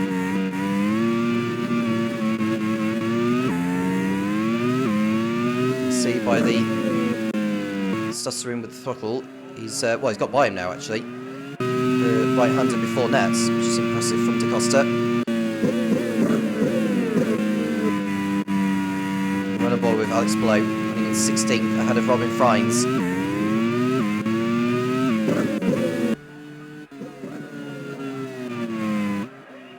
See Astro running in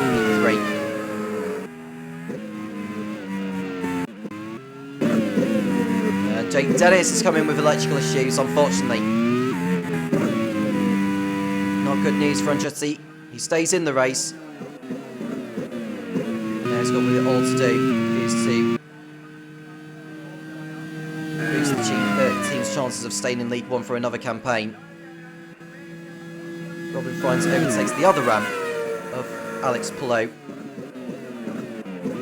Although Palou has other ideas.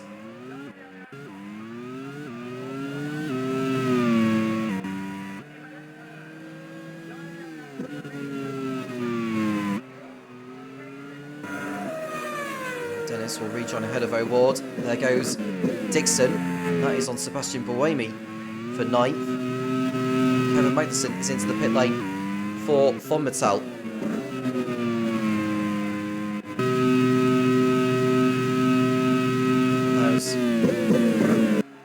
Felix Rosenquist take over at the head of the pack, and out of the race goes Patrick O'Ward. It's been a miserable race for him.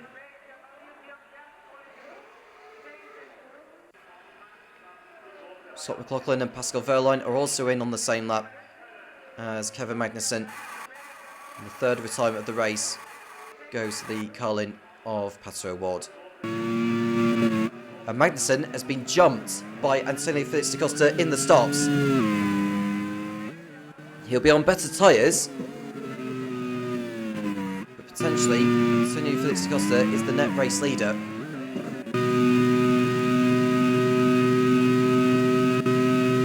Frines has got the Ram on his tail. Should be able to pull away from here. Robin Frines and get a points finish out of it. We didn't really see what happened to Robin Frines. I wonder if he picked up front wing damage on the opening lap.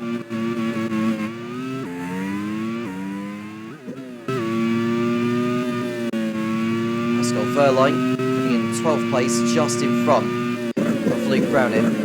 Rosenquist is into the pit lane for Arrows. Browning nearly gets hit by Scott McLaughlin.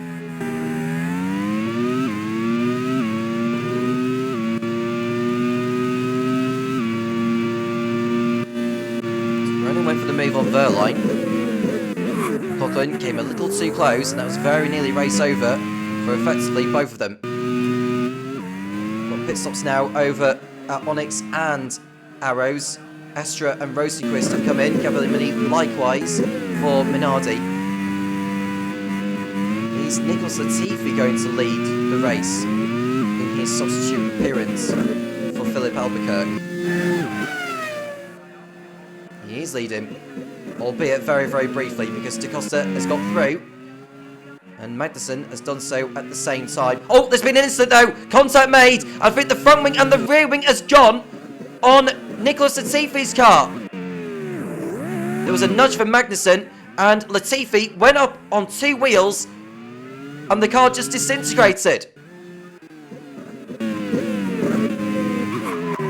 So there was a nudge from Magnussen first, then Latifi turns in on him.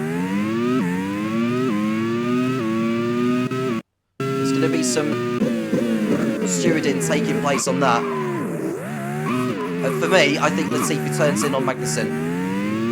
There was a nudge from Magnussen to begin with, but there was not any right for Latifi to turn in the way he did. There we go, Scott Dixon getting through. And it's a 30-second time penalty for Kevin Magnussen. And a back of the grid shot for the next round in Sepang, and off goes Philip Hansen into the barrier. It's a miserable race for BAR now. It's all kicking off for them.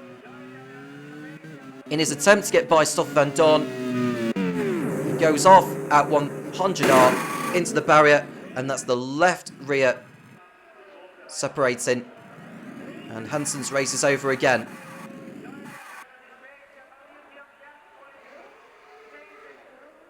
Latifi's going to lose so much time, the damage he's got on his way into the pit lane, having to do pretty much a whole lap.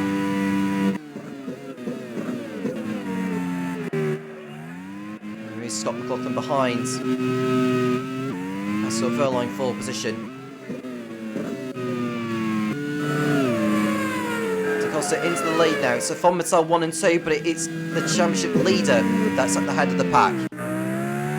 Goes Jose Maria Lopez on Igor Fraga for position. His teammate Sebastian Buemi just pitted not too long ago. Nicholas Latifi, meanwhile, is making his way into the pit lane, albeit prematurely. I wonder if he was going to be doing the one stop in this. He may still do, but he has lost time with the damage he's been having to circulate round with.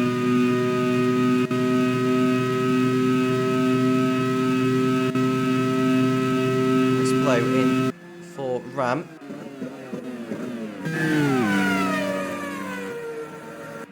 Dixon third, ahead of Rosenquist. He's been able to jump in the first round of stops. Van Dorn sixth, then it's Verline, Browning, McLaughlin and Friends, who's now got back into the top 10.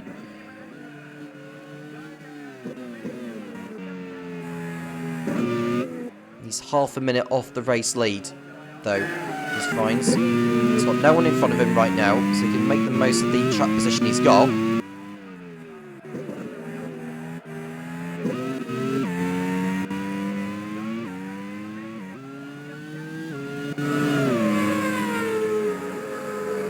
But the big news now is Rosenquist sets a new fast up of the race. That will please Topher Smith. He's just got by Scott Dixon for position. And Rosenquist is up into third place in the Arrows. We're looking at the battle for sixth place. And that's it. Slow down for DaCosta. It's all crumbling for Von Mattel and for team manager Ewan Gale. And Tony Felix DaCosta is out of the League One Fuji Grand Prix. Another twist in the title race in this magnificent season. Kevin Magnussen goes back into the lead on the road, but with that hefty penalty hanging over him, it could prove to be very detrimental.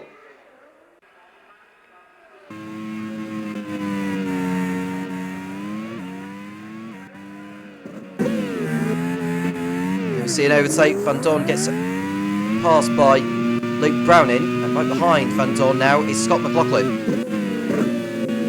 Robin Friends is up into 9th place in the Arrows.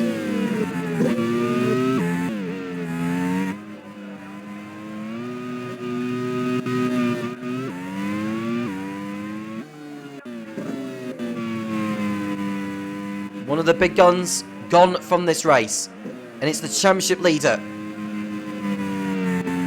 And it's unlikely he'll be leading the championship after this round here in Japan.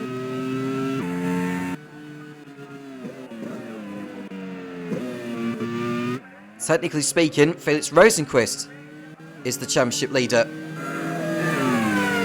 Scott Dixon is second, or will be second. Robin Fine, is coming to the pits for his first scheduled stop, and it could be his last one of the race. So he can go to the end.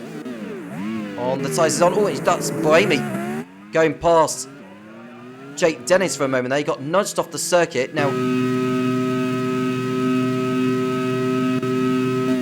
pulled out in front there and locked up by himself though.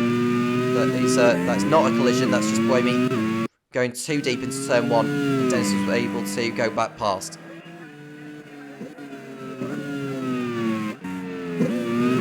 But Magnussen is coming up to lap the ramp, and he's lost time being stuck behind him, and that will displease him even more.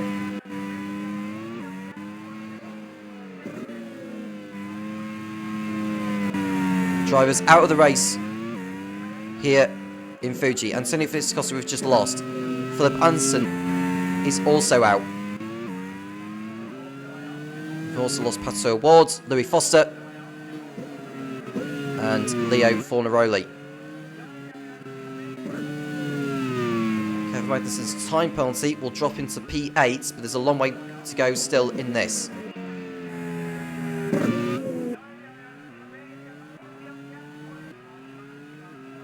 Felix Rosenqvist is doing his best to put a lap on the ramp. I think that's Igor Fraga he's just overtaken.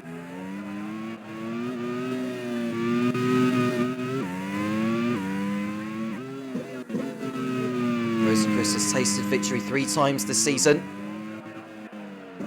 The last one coming in Parnu.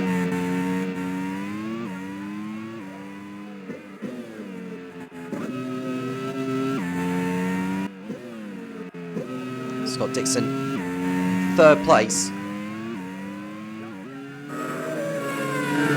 Will not be the championship leader as it stands. That will be Felix Rosenqvist.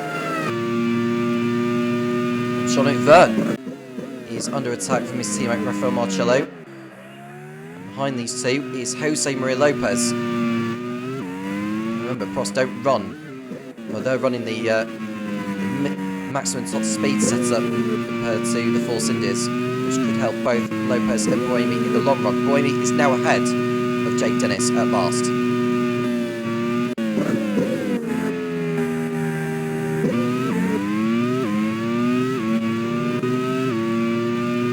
Stoffel Dom comes in for Carlin, which will be his only stop of the race. And Jose Maria Lopez with the maximum top speed set up. He's going to head on through. Ahead of Jean-Luc Verne into turn 1, and up into the points goes Jose Maria Lopez.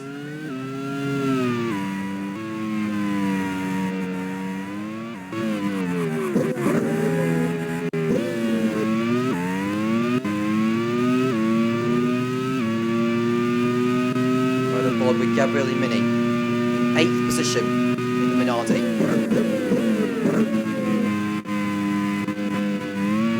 His teammate Pascal Verlaine running a good race as well in 5th. Verlaine hasn't picked up a podium since round 2 in Campo Grande. I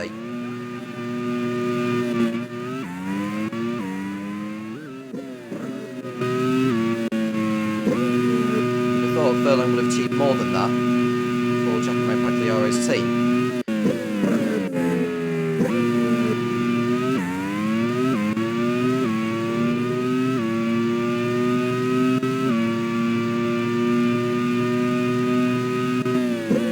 Halfway mark in this one. Kevin Magnussen leads, but he has that 30-second time penalty for his run-in with Nicolas Latifi not too long ago. There is the Andretti of Linus Sundqvist heading through on Jean-Eric Verne. And we've had a change for 2nd place because Scott Dixon's passed Rosenqvist, and there's why! Felix Rosenqvist is out! An engine blow up on the arrows yet again for Felix Rosenqvist.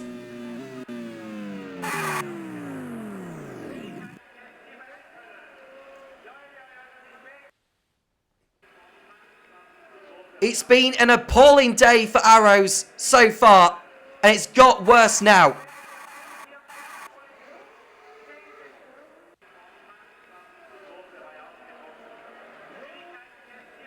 That takes some of the pressure off Kevin Magnussen, but it's Scott Dixon who's moved up into second place. And by virtue of Magnussen's time penalty, which will be applied to him at the end of the race, it's going to be 2 wins in a row if he can get that. And Kevin Estre will be in second place. It could be an Onyx 1 and 2.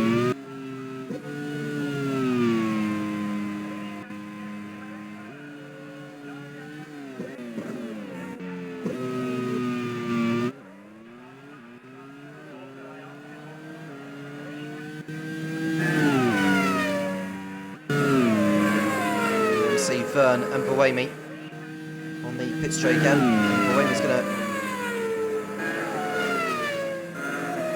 sail on by the Force India, I think.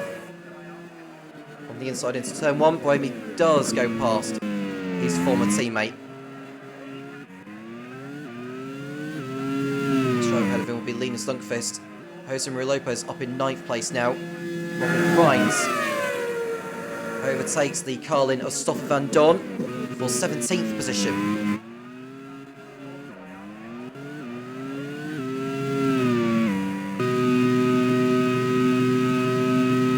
We ride on board with Scott Dixon, P2.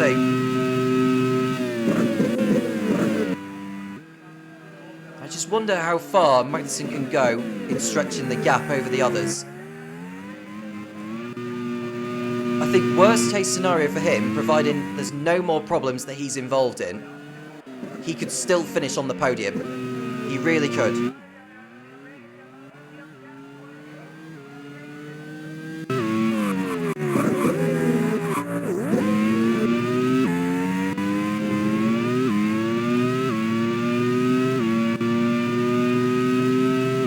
Lap 28.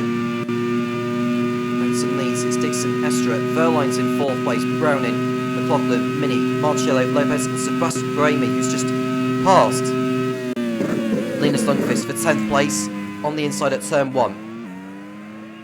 Both Prosts inside the points now, continuing their good form.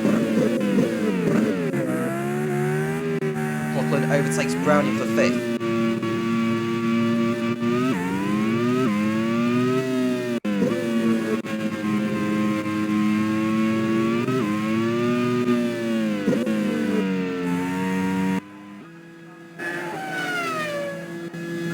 Estre, P3, just 2.4 off Scott Dixon. Both of them are in the championship fight.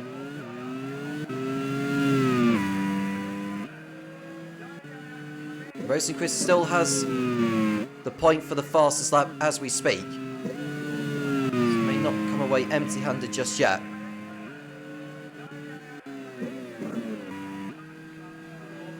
There we look at Kevin Magnussen in the lead.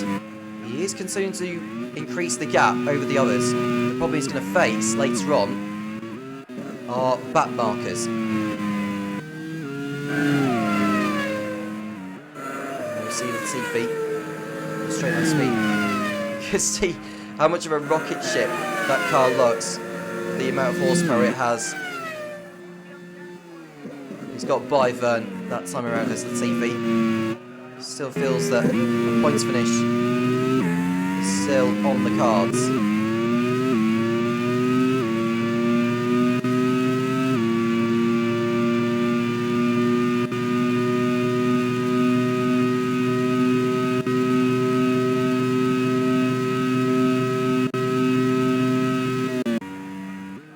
Jose Maria Lopez and Sebastian Buemi in their own squabble here.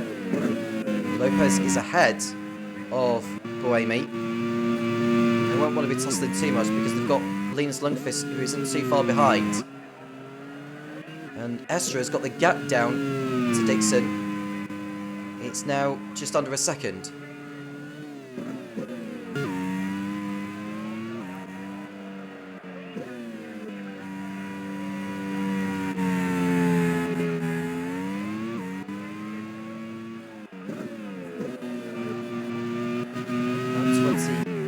Lap 30. And Dixon's out! Rear suspension failure for the Kiwi! Another championship contender has gone from this! The top 3 in the championship entering the round here in Japan are not going to be finishing.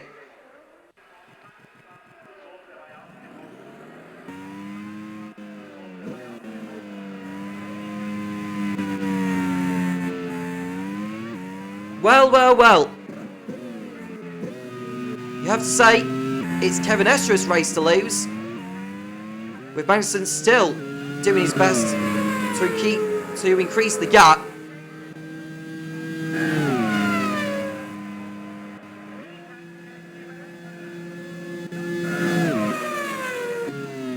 It's been an unbelievable race.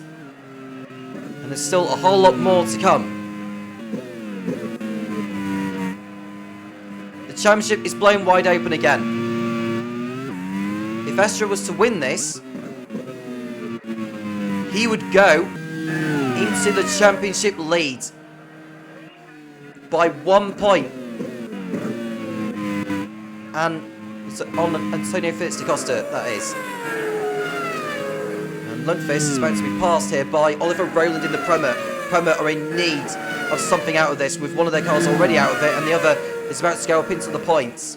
Oliver Rowland gets past Linus Lundqvist for 10th.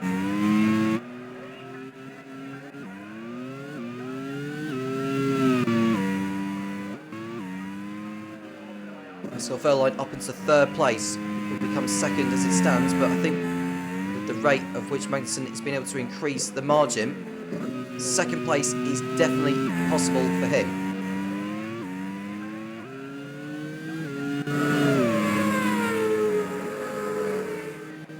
.6 seconds with 20 laps to go, and there's still a round of pit stops to come.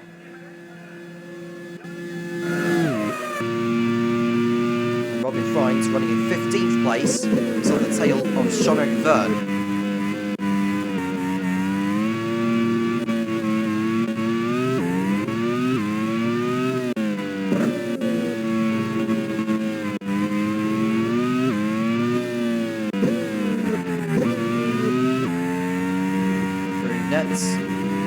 Towards the Panasonic corner. Cut away to Pascal Wehrlein, who has got the Ram ahead of him, of which he'll be lapping very shortly. Oliver Rowland has passed Jose Maria Lopez, and that's because Lopez is to come in his 2nd stop of the race.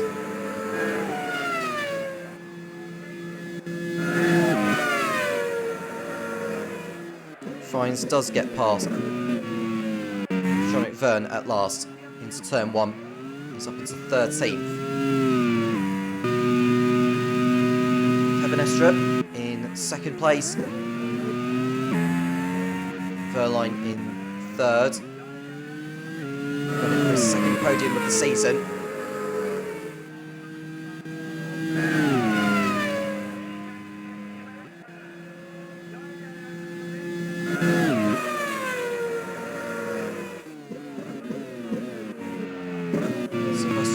Way up into 8th place in the Prost.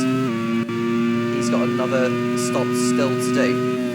This does Luke Browning, who's made his way into the pit lane.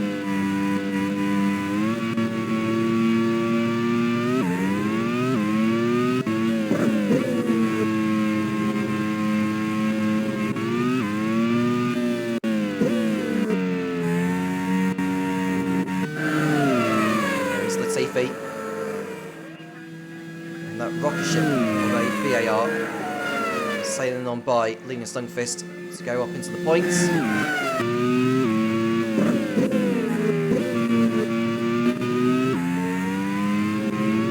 Jean-Eric Verne is the latest to enter the pit lane for Force India.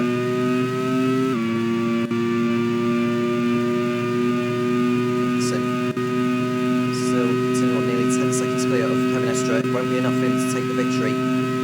I think the only way Magnussen's going to win this is for Estra to run into some form of issue.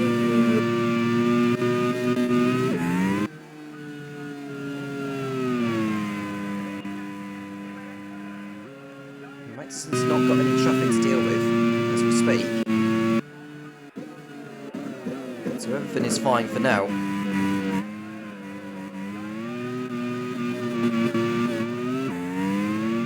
You just see Browning getting rather impatient with Jake Dennis. Not too far behind them on the road is Kevin Magnussen, who's coming out to lap.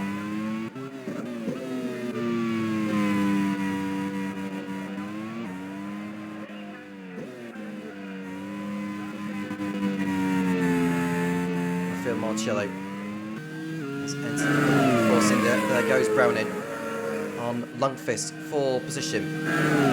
Or Dennis rather, I should say.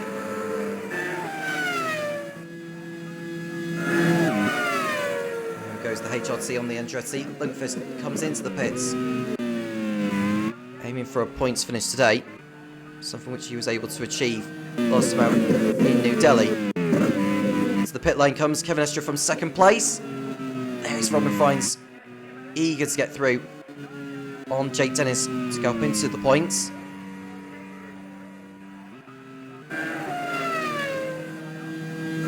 Verline, meanwhile, he's got what looks like Sean Vern, who's trying to unlap himself from him. 7 drivers out of the race: Scott Dixon, Felix Rosenquist, Antonio Felix da Costa, Philip Hansen, Pato Ward, Louis Foster, and Leo Fornaroli. Just saw Nolan Siegel unlap himself from Scott McLaughlin. Astra rejoined in 5th position behind Gabriele Mini. I don't think it'll be too long before he disposes of him.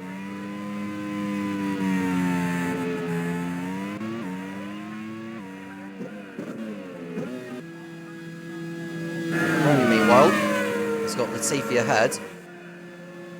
I think even with the rocket ship that Latifi has on a car, it's not going to be enough for him to hold back Luke Browning, who's having another good race since he's been drafted in by John Monroe in place of Christopher Bell.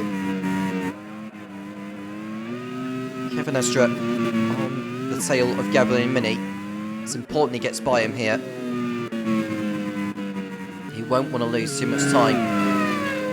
Vern will get through on Igor Fraga. The Brazilian having another difficult race. So Verline is in 2nd place now. And Fraga is coming back on the inside of Jean-Luc Vern at turn 1, and who can blame him? They are fighting for position after all. McLaughlin is in for HRT. We should expect Estre to have got on by Gabriele Mini for now, right now, and he has done. Because Mini has made his way to pit road.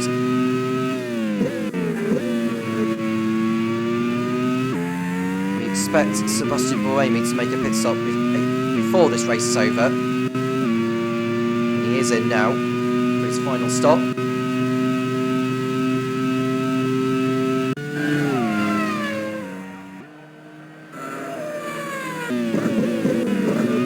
Madison enters the pits for Von Mattel.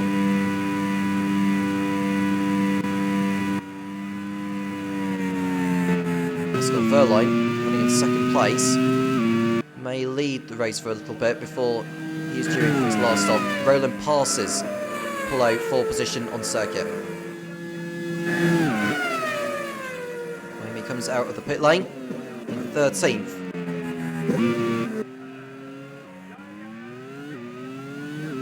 Verline has entered the pit lane for Minardi, so Magnussen will keep hold of the lead on the road. He'll be on slightly better tyres to Estre, so there is a chance for him to increase the gap again.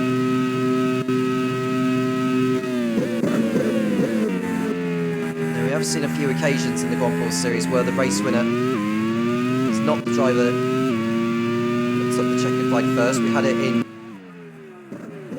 Zolder last season where Jean-Luc Vern won the race, but was disqualified for his part in an incident with Felix Rosenquist at the start. That was last season.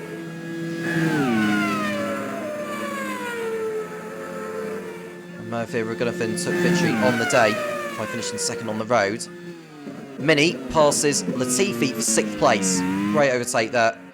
Behind them is Robin Fines, who has made his last stop already. He is not going to be on fresher tyres compared to some of those behind.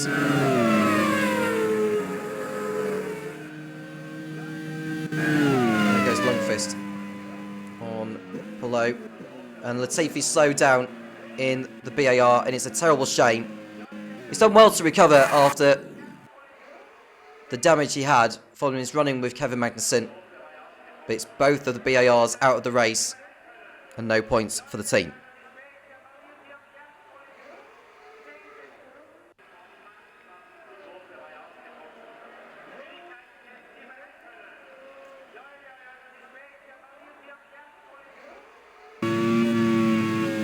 Kevin Magnussen continuing to lead the way. Jake Dennis running in 9th place for Andretti. Continuing their boost for survival. It's not good news for Ram, Prema or Simtek, who are sitting in the bottom 3. None of them are on course to be scoring.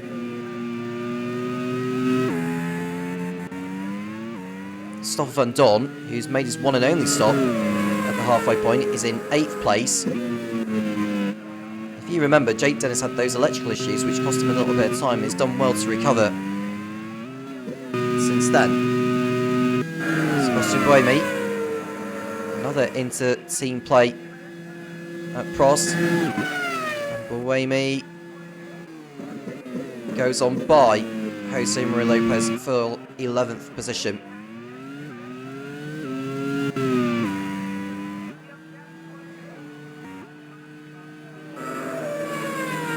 Kevin Estre, who's already made his last trip to the pits, he doesn't need to be pushing, because he is on course for that victory. The issue he'll be facing will be back markers.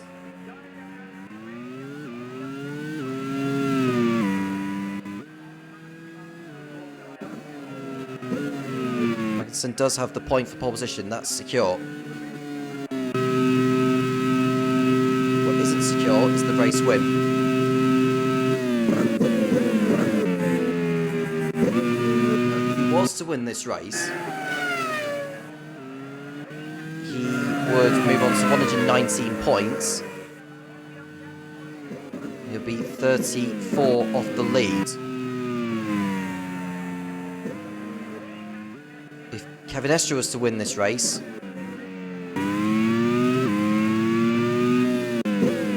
no, he wouldn't be 34 off the lead, he'd be 33 off the lead. If Estre was to win this one, Magnussen would be 41 off the lead. So Magnussen's still technically in the championship fight, albeit mathematically. I don't think there's any chance of him winning it. He needs a sensational run of form in the last couple of rounds if he is to become the World Series champion for the first time.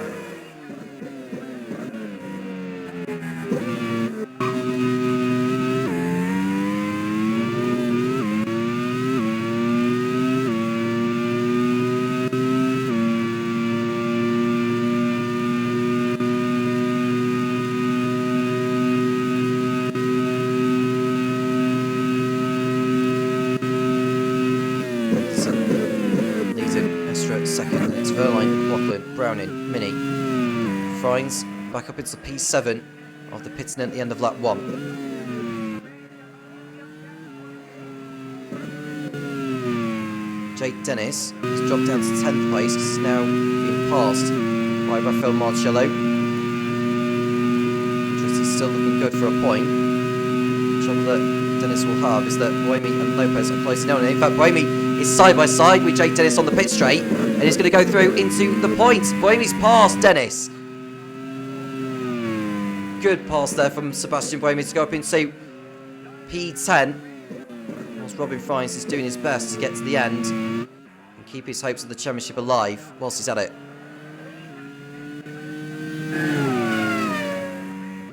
He knows that Mini's up the road, but Mini is on the better tyres. Look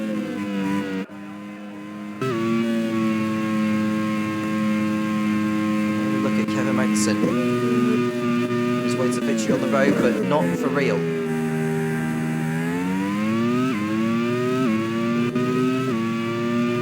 The penalty applied will drop to second.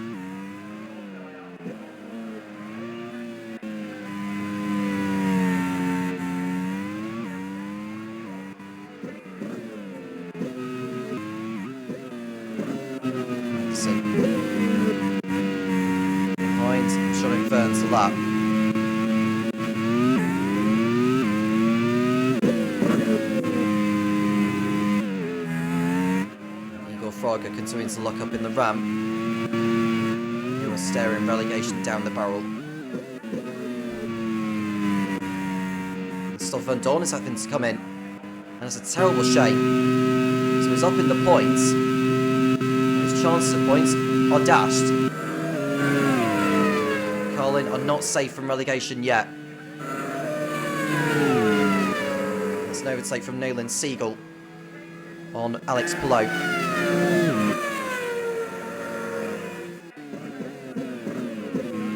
Might be a chance for Stoffel Van Dorn to try and go for a fastest lap. I'm not sure if he's going to have the pace to do it. And off goes Roland. That's Roland off at 100R. He's gone off at the same spot as where Philip Hansen had crashed out earlier. And it gets worse for Prema.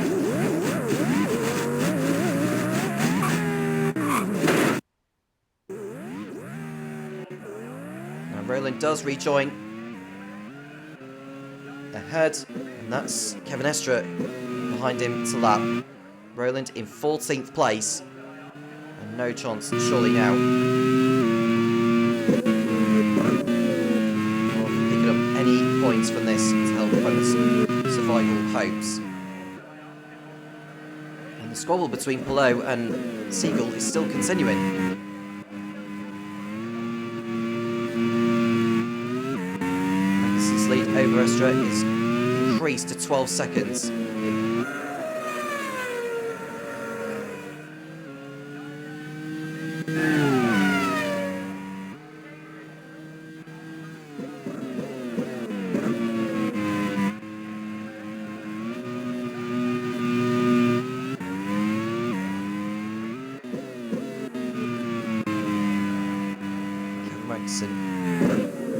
Continuing to lead the way there is Jake Dennis, who's outside the points now in 11th because Lopez has got on through, so both Prosts are inside the points.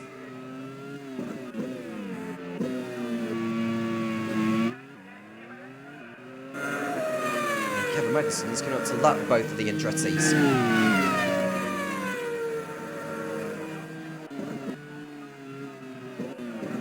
Kevin Estra coming to lap Oliver Rowland.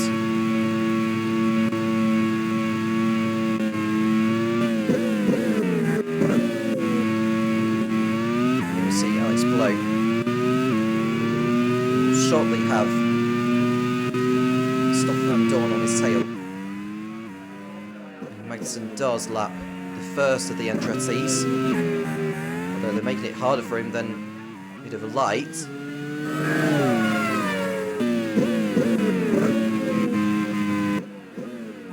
And Estra is having just as much trouble lapping Oliver Rowland. Oh, you can just see he's having to dart his way one side and then the other. He had to fight his way past the Prema.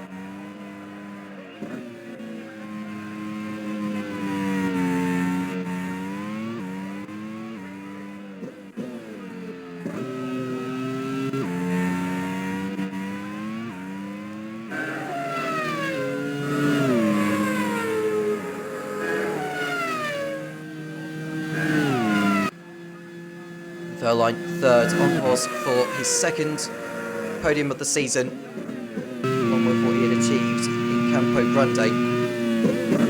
Gabriele Mini on course for a 6th place finish, which is a fantastic effort by his standards, on course for his first Grand Prix Series points. Robert Friends, he's got Rafael Marcello closing him down, and this is worrying for Arrows. Salvage any good points here, and there he is, Stoffel Van Dorn. He was desperate to get by the ram of Alex Blow full position. And Kevin Magnussen, whose car, or the next car to lap will be Luis Henry Lopez. There is Linus Lundqvist and Jake Dennis side by side on the pit straight. Lundqvist will be on the better tyres to his teammate. Dennis does not fight it off and lets him go.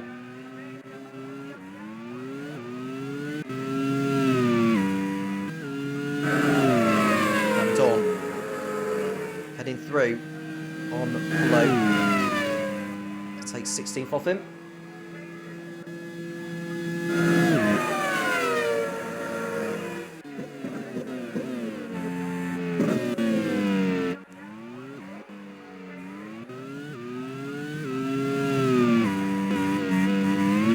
drivers out of the race. That's Nicholas Latifi, Scott Dixon, Felix Rosenquist.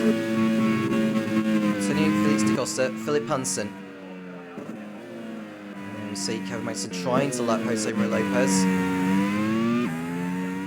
Lopez continuing to hold him up there, but Mason is through at last.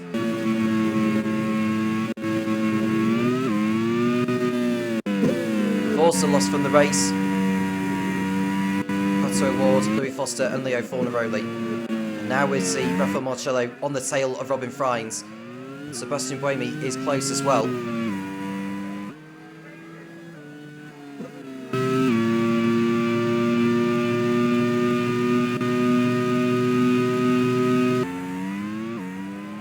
Here we see Verline in third. And a lap on Alex below.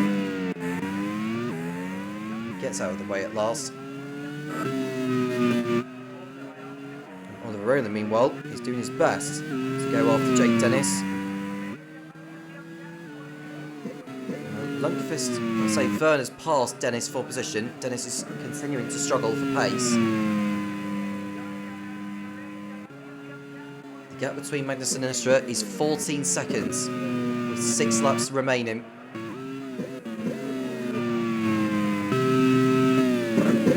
And that's Mini going past Browning for 5th place. A good effort from Gabriele Mini. And it's not because of the fact that Browning has got the genuine pace, because he doesn't anymore. The engine has expired on the HRT.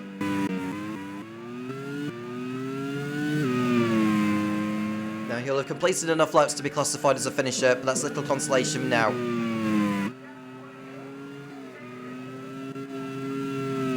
Good drive over for Luke Browning. And Rafael Marcello has passed Freins, as has Buemi. And Browning pulls off the road. And Robin Freins has also retired. Freins is out of the race in the Arrows.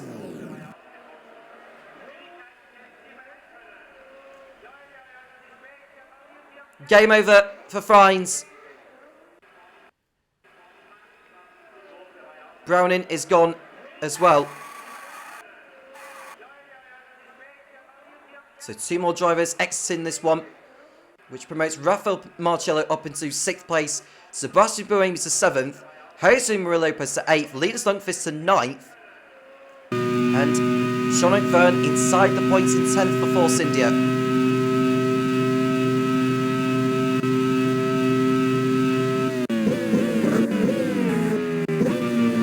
5 laps remaining. Manson leads, but you can see Estra, who's coming up to lap Jake Dennis.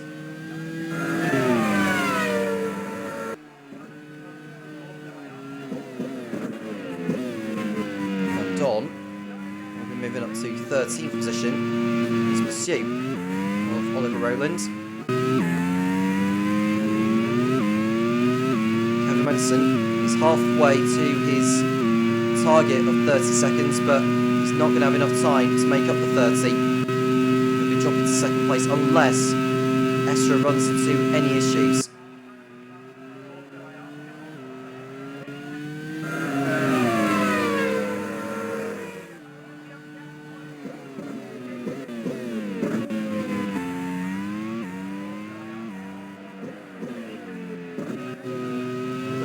Verline. Looking at the relegation battle, Simtek are not going to be scoring, neither will Kramer, and neither will Ram. Andretti, of course, for 2 more championship points with the way things are going. And there's Buemi going past Rafael Marcello for 6th position. It gets better for Prost. Going on to Andretti, they on course to get 2 championship points, which will move on to 51. There'll be 9 clear of the drop. Prost, who have got Buemi 6th and Lopez 8th. Looking good for 12 championship points, which will move them above Carlin and move on to 72. They're pretty much assured League 1 racing for next season.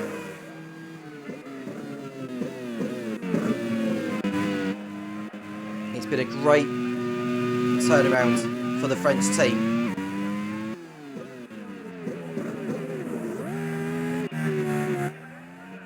Magnussen doing his best to get the hammer down. Just 3 laps away from taking the checker flag first. But it'll be Kevin Estre claiming his 3rd win of the season. It'll be another win for Ryan Ferris's team.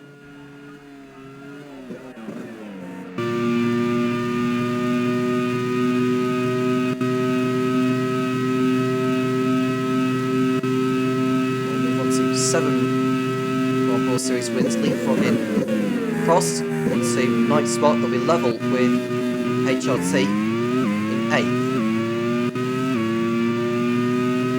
Positions were to remain as they are right this second. And that's an engine blow up for Linus Lundqvist for 9th place. 2 points down the drain for Linus O'Howell's team. What a shame. At least it allows Jake Dennis up into the points, so it's not all doom and gloom for Andretti, but it's race over for Lundqvist.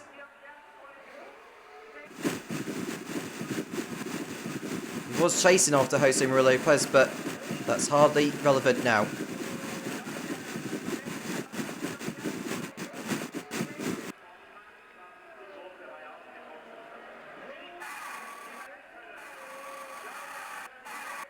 Vern up to 9th, Dennis 10th, Roland just outside the points in 11th. Stoffel Van Dorn on the fresher tyres. He's catching him. I think he's on the tail of Roland now, actually. Or is it the complete opposite? I think Roland's just got by Jake Dennis, actually. And Roland is up into 10th place. We're on the onboard of Roland. And Prema are going to get a point out of this after all. Good pass for Oliver Rowland, which I think will be little consolation had it not been for that off earlier. And Lopez is also slowing in the Prost. What is going on? Lopez slowing from 8th position in the Prost, and he's also not going to be scoring.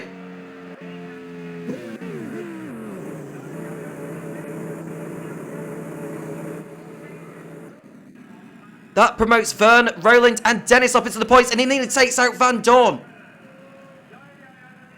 He's right in the middle of the circuit. Kevin Magnussen has started the final lap of the race. Kevin Estre in 2nd place is on course to take the victory once Magnussen's time penalty has been applied.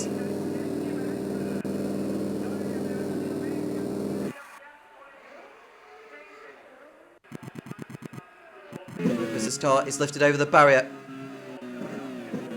There is Kevin Magnussen on his last lap. He's just lapped Rafael Marcello. The next one to lap will be Sebastian Buemi, who's going to run out of time to do anything about him.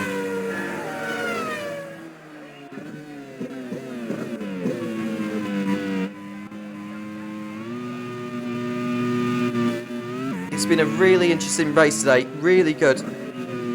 We didn't expect a scenario like this. Kevin Magnussen hasn't tasted that winning feeling since the opening round in Aruba. It's going to have to wait for another race at least to see him take the win for real. It can be appealed later, but in the meantime, Kevin Magnussen is going to come onto the pit straight to take the checker flag first, and then we'll be waiting for the 2nd place driver on the road, Kevin Estre, who's around about 20 seconds behind.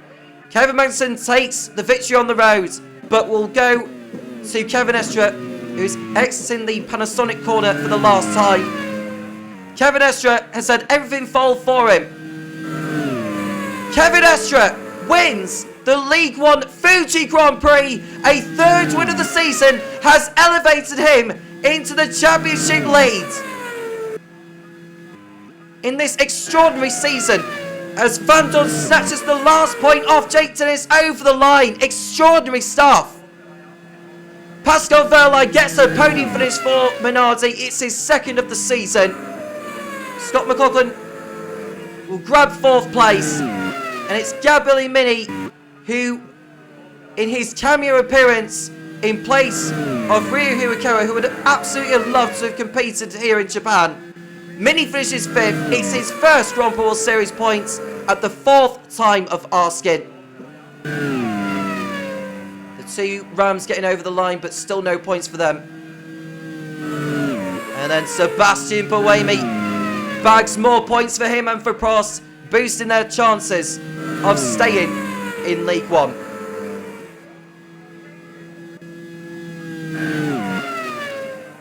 It's a win for Kevin Estre after Kevin Magnussen's time penalty has been applied. The Frenchman wins the League One Fuji Grand Prix.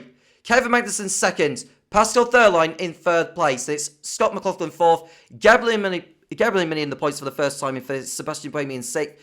Then it's Rafael Marcello, Jean-Eric Verne, Oliver Rowland and Stoffel Van Dorn all inside the points in the top 10.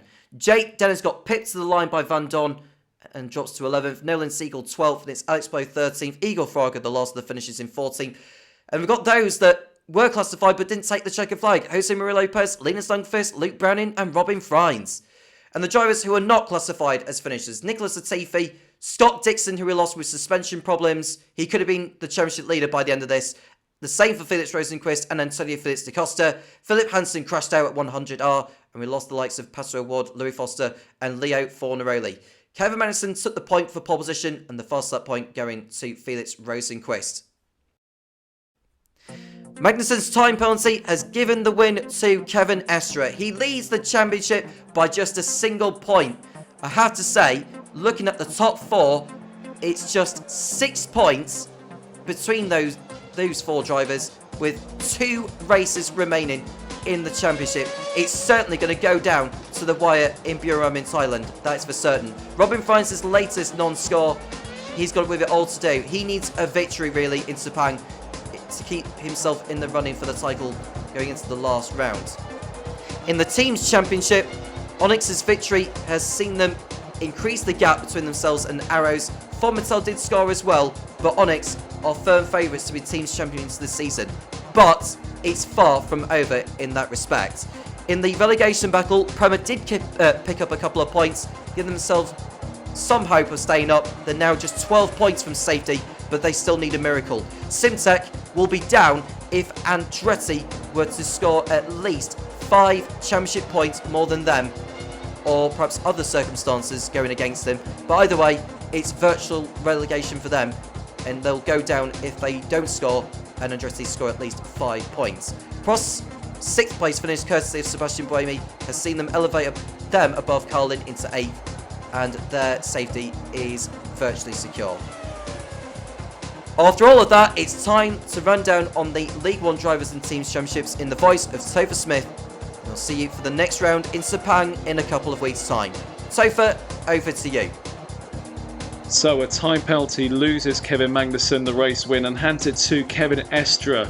Drama and controversy throughout their race, and I'm sure that there will be an appeal going down by the Formitel team for that. But for now, with the results provisional, let's take a look at how this has affected the driver standings. And Kevin Estre has not only been handed victory, but handed the lead in the championship as well. That extra position gained has put him into the lead of the driver standings by 1 point over Antonio Felix da Costa, 153 to 152. Scott Dixon's a further 3 points behind. Felix Rosenquist a further 2 behind as well, only 6 points covering the top 4 there. This is still incredibly close for this championship. Robin Frines on 124, Kevin Magnussen on 113 and Scott McLaughlin on 107, all still within a mathematical chance of winning this season's championship. While Ryo Hirakawa with his no-show today has dropped out of mathematical contention. He's on 85 points, ahead of Pascal Wehrlein on 69 and Christopher Bell on 62 to round out the top 10. In the teams, Onyx has built up a bit of a cushion now, 302 points for Ryan Ferris' team, ahead of Arrows on 271 and Formitel on 265. HRT now officially out of it. And as for the relegation battle, there is no change there. It is still Ram, Prema and Simtech in the drop zone, and they have 2 rounds left to try and do something about that. But for now, it's been 2 fantastic races here in Fuji, 2 rounds to go, the first of those being at Sepang in Malaysia, and then the season finale at Buriram in Thailand. We can't wait to see what the climax of this season is going to bring. But for now, thank you so much for tuning in. It's always a pleasure to have your company. I'm Topher Smith. Take care.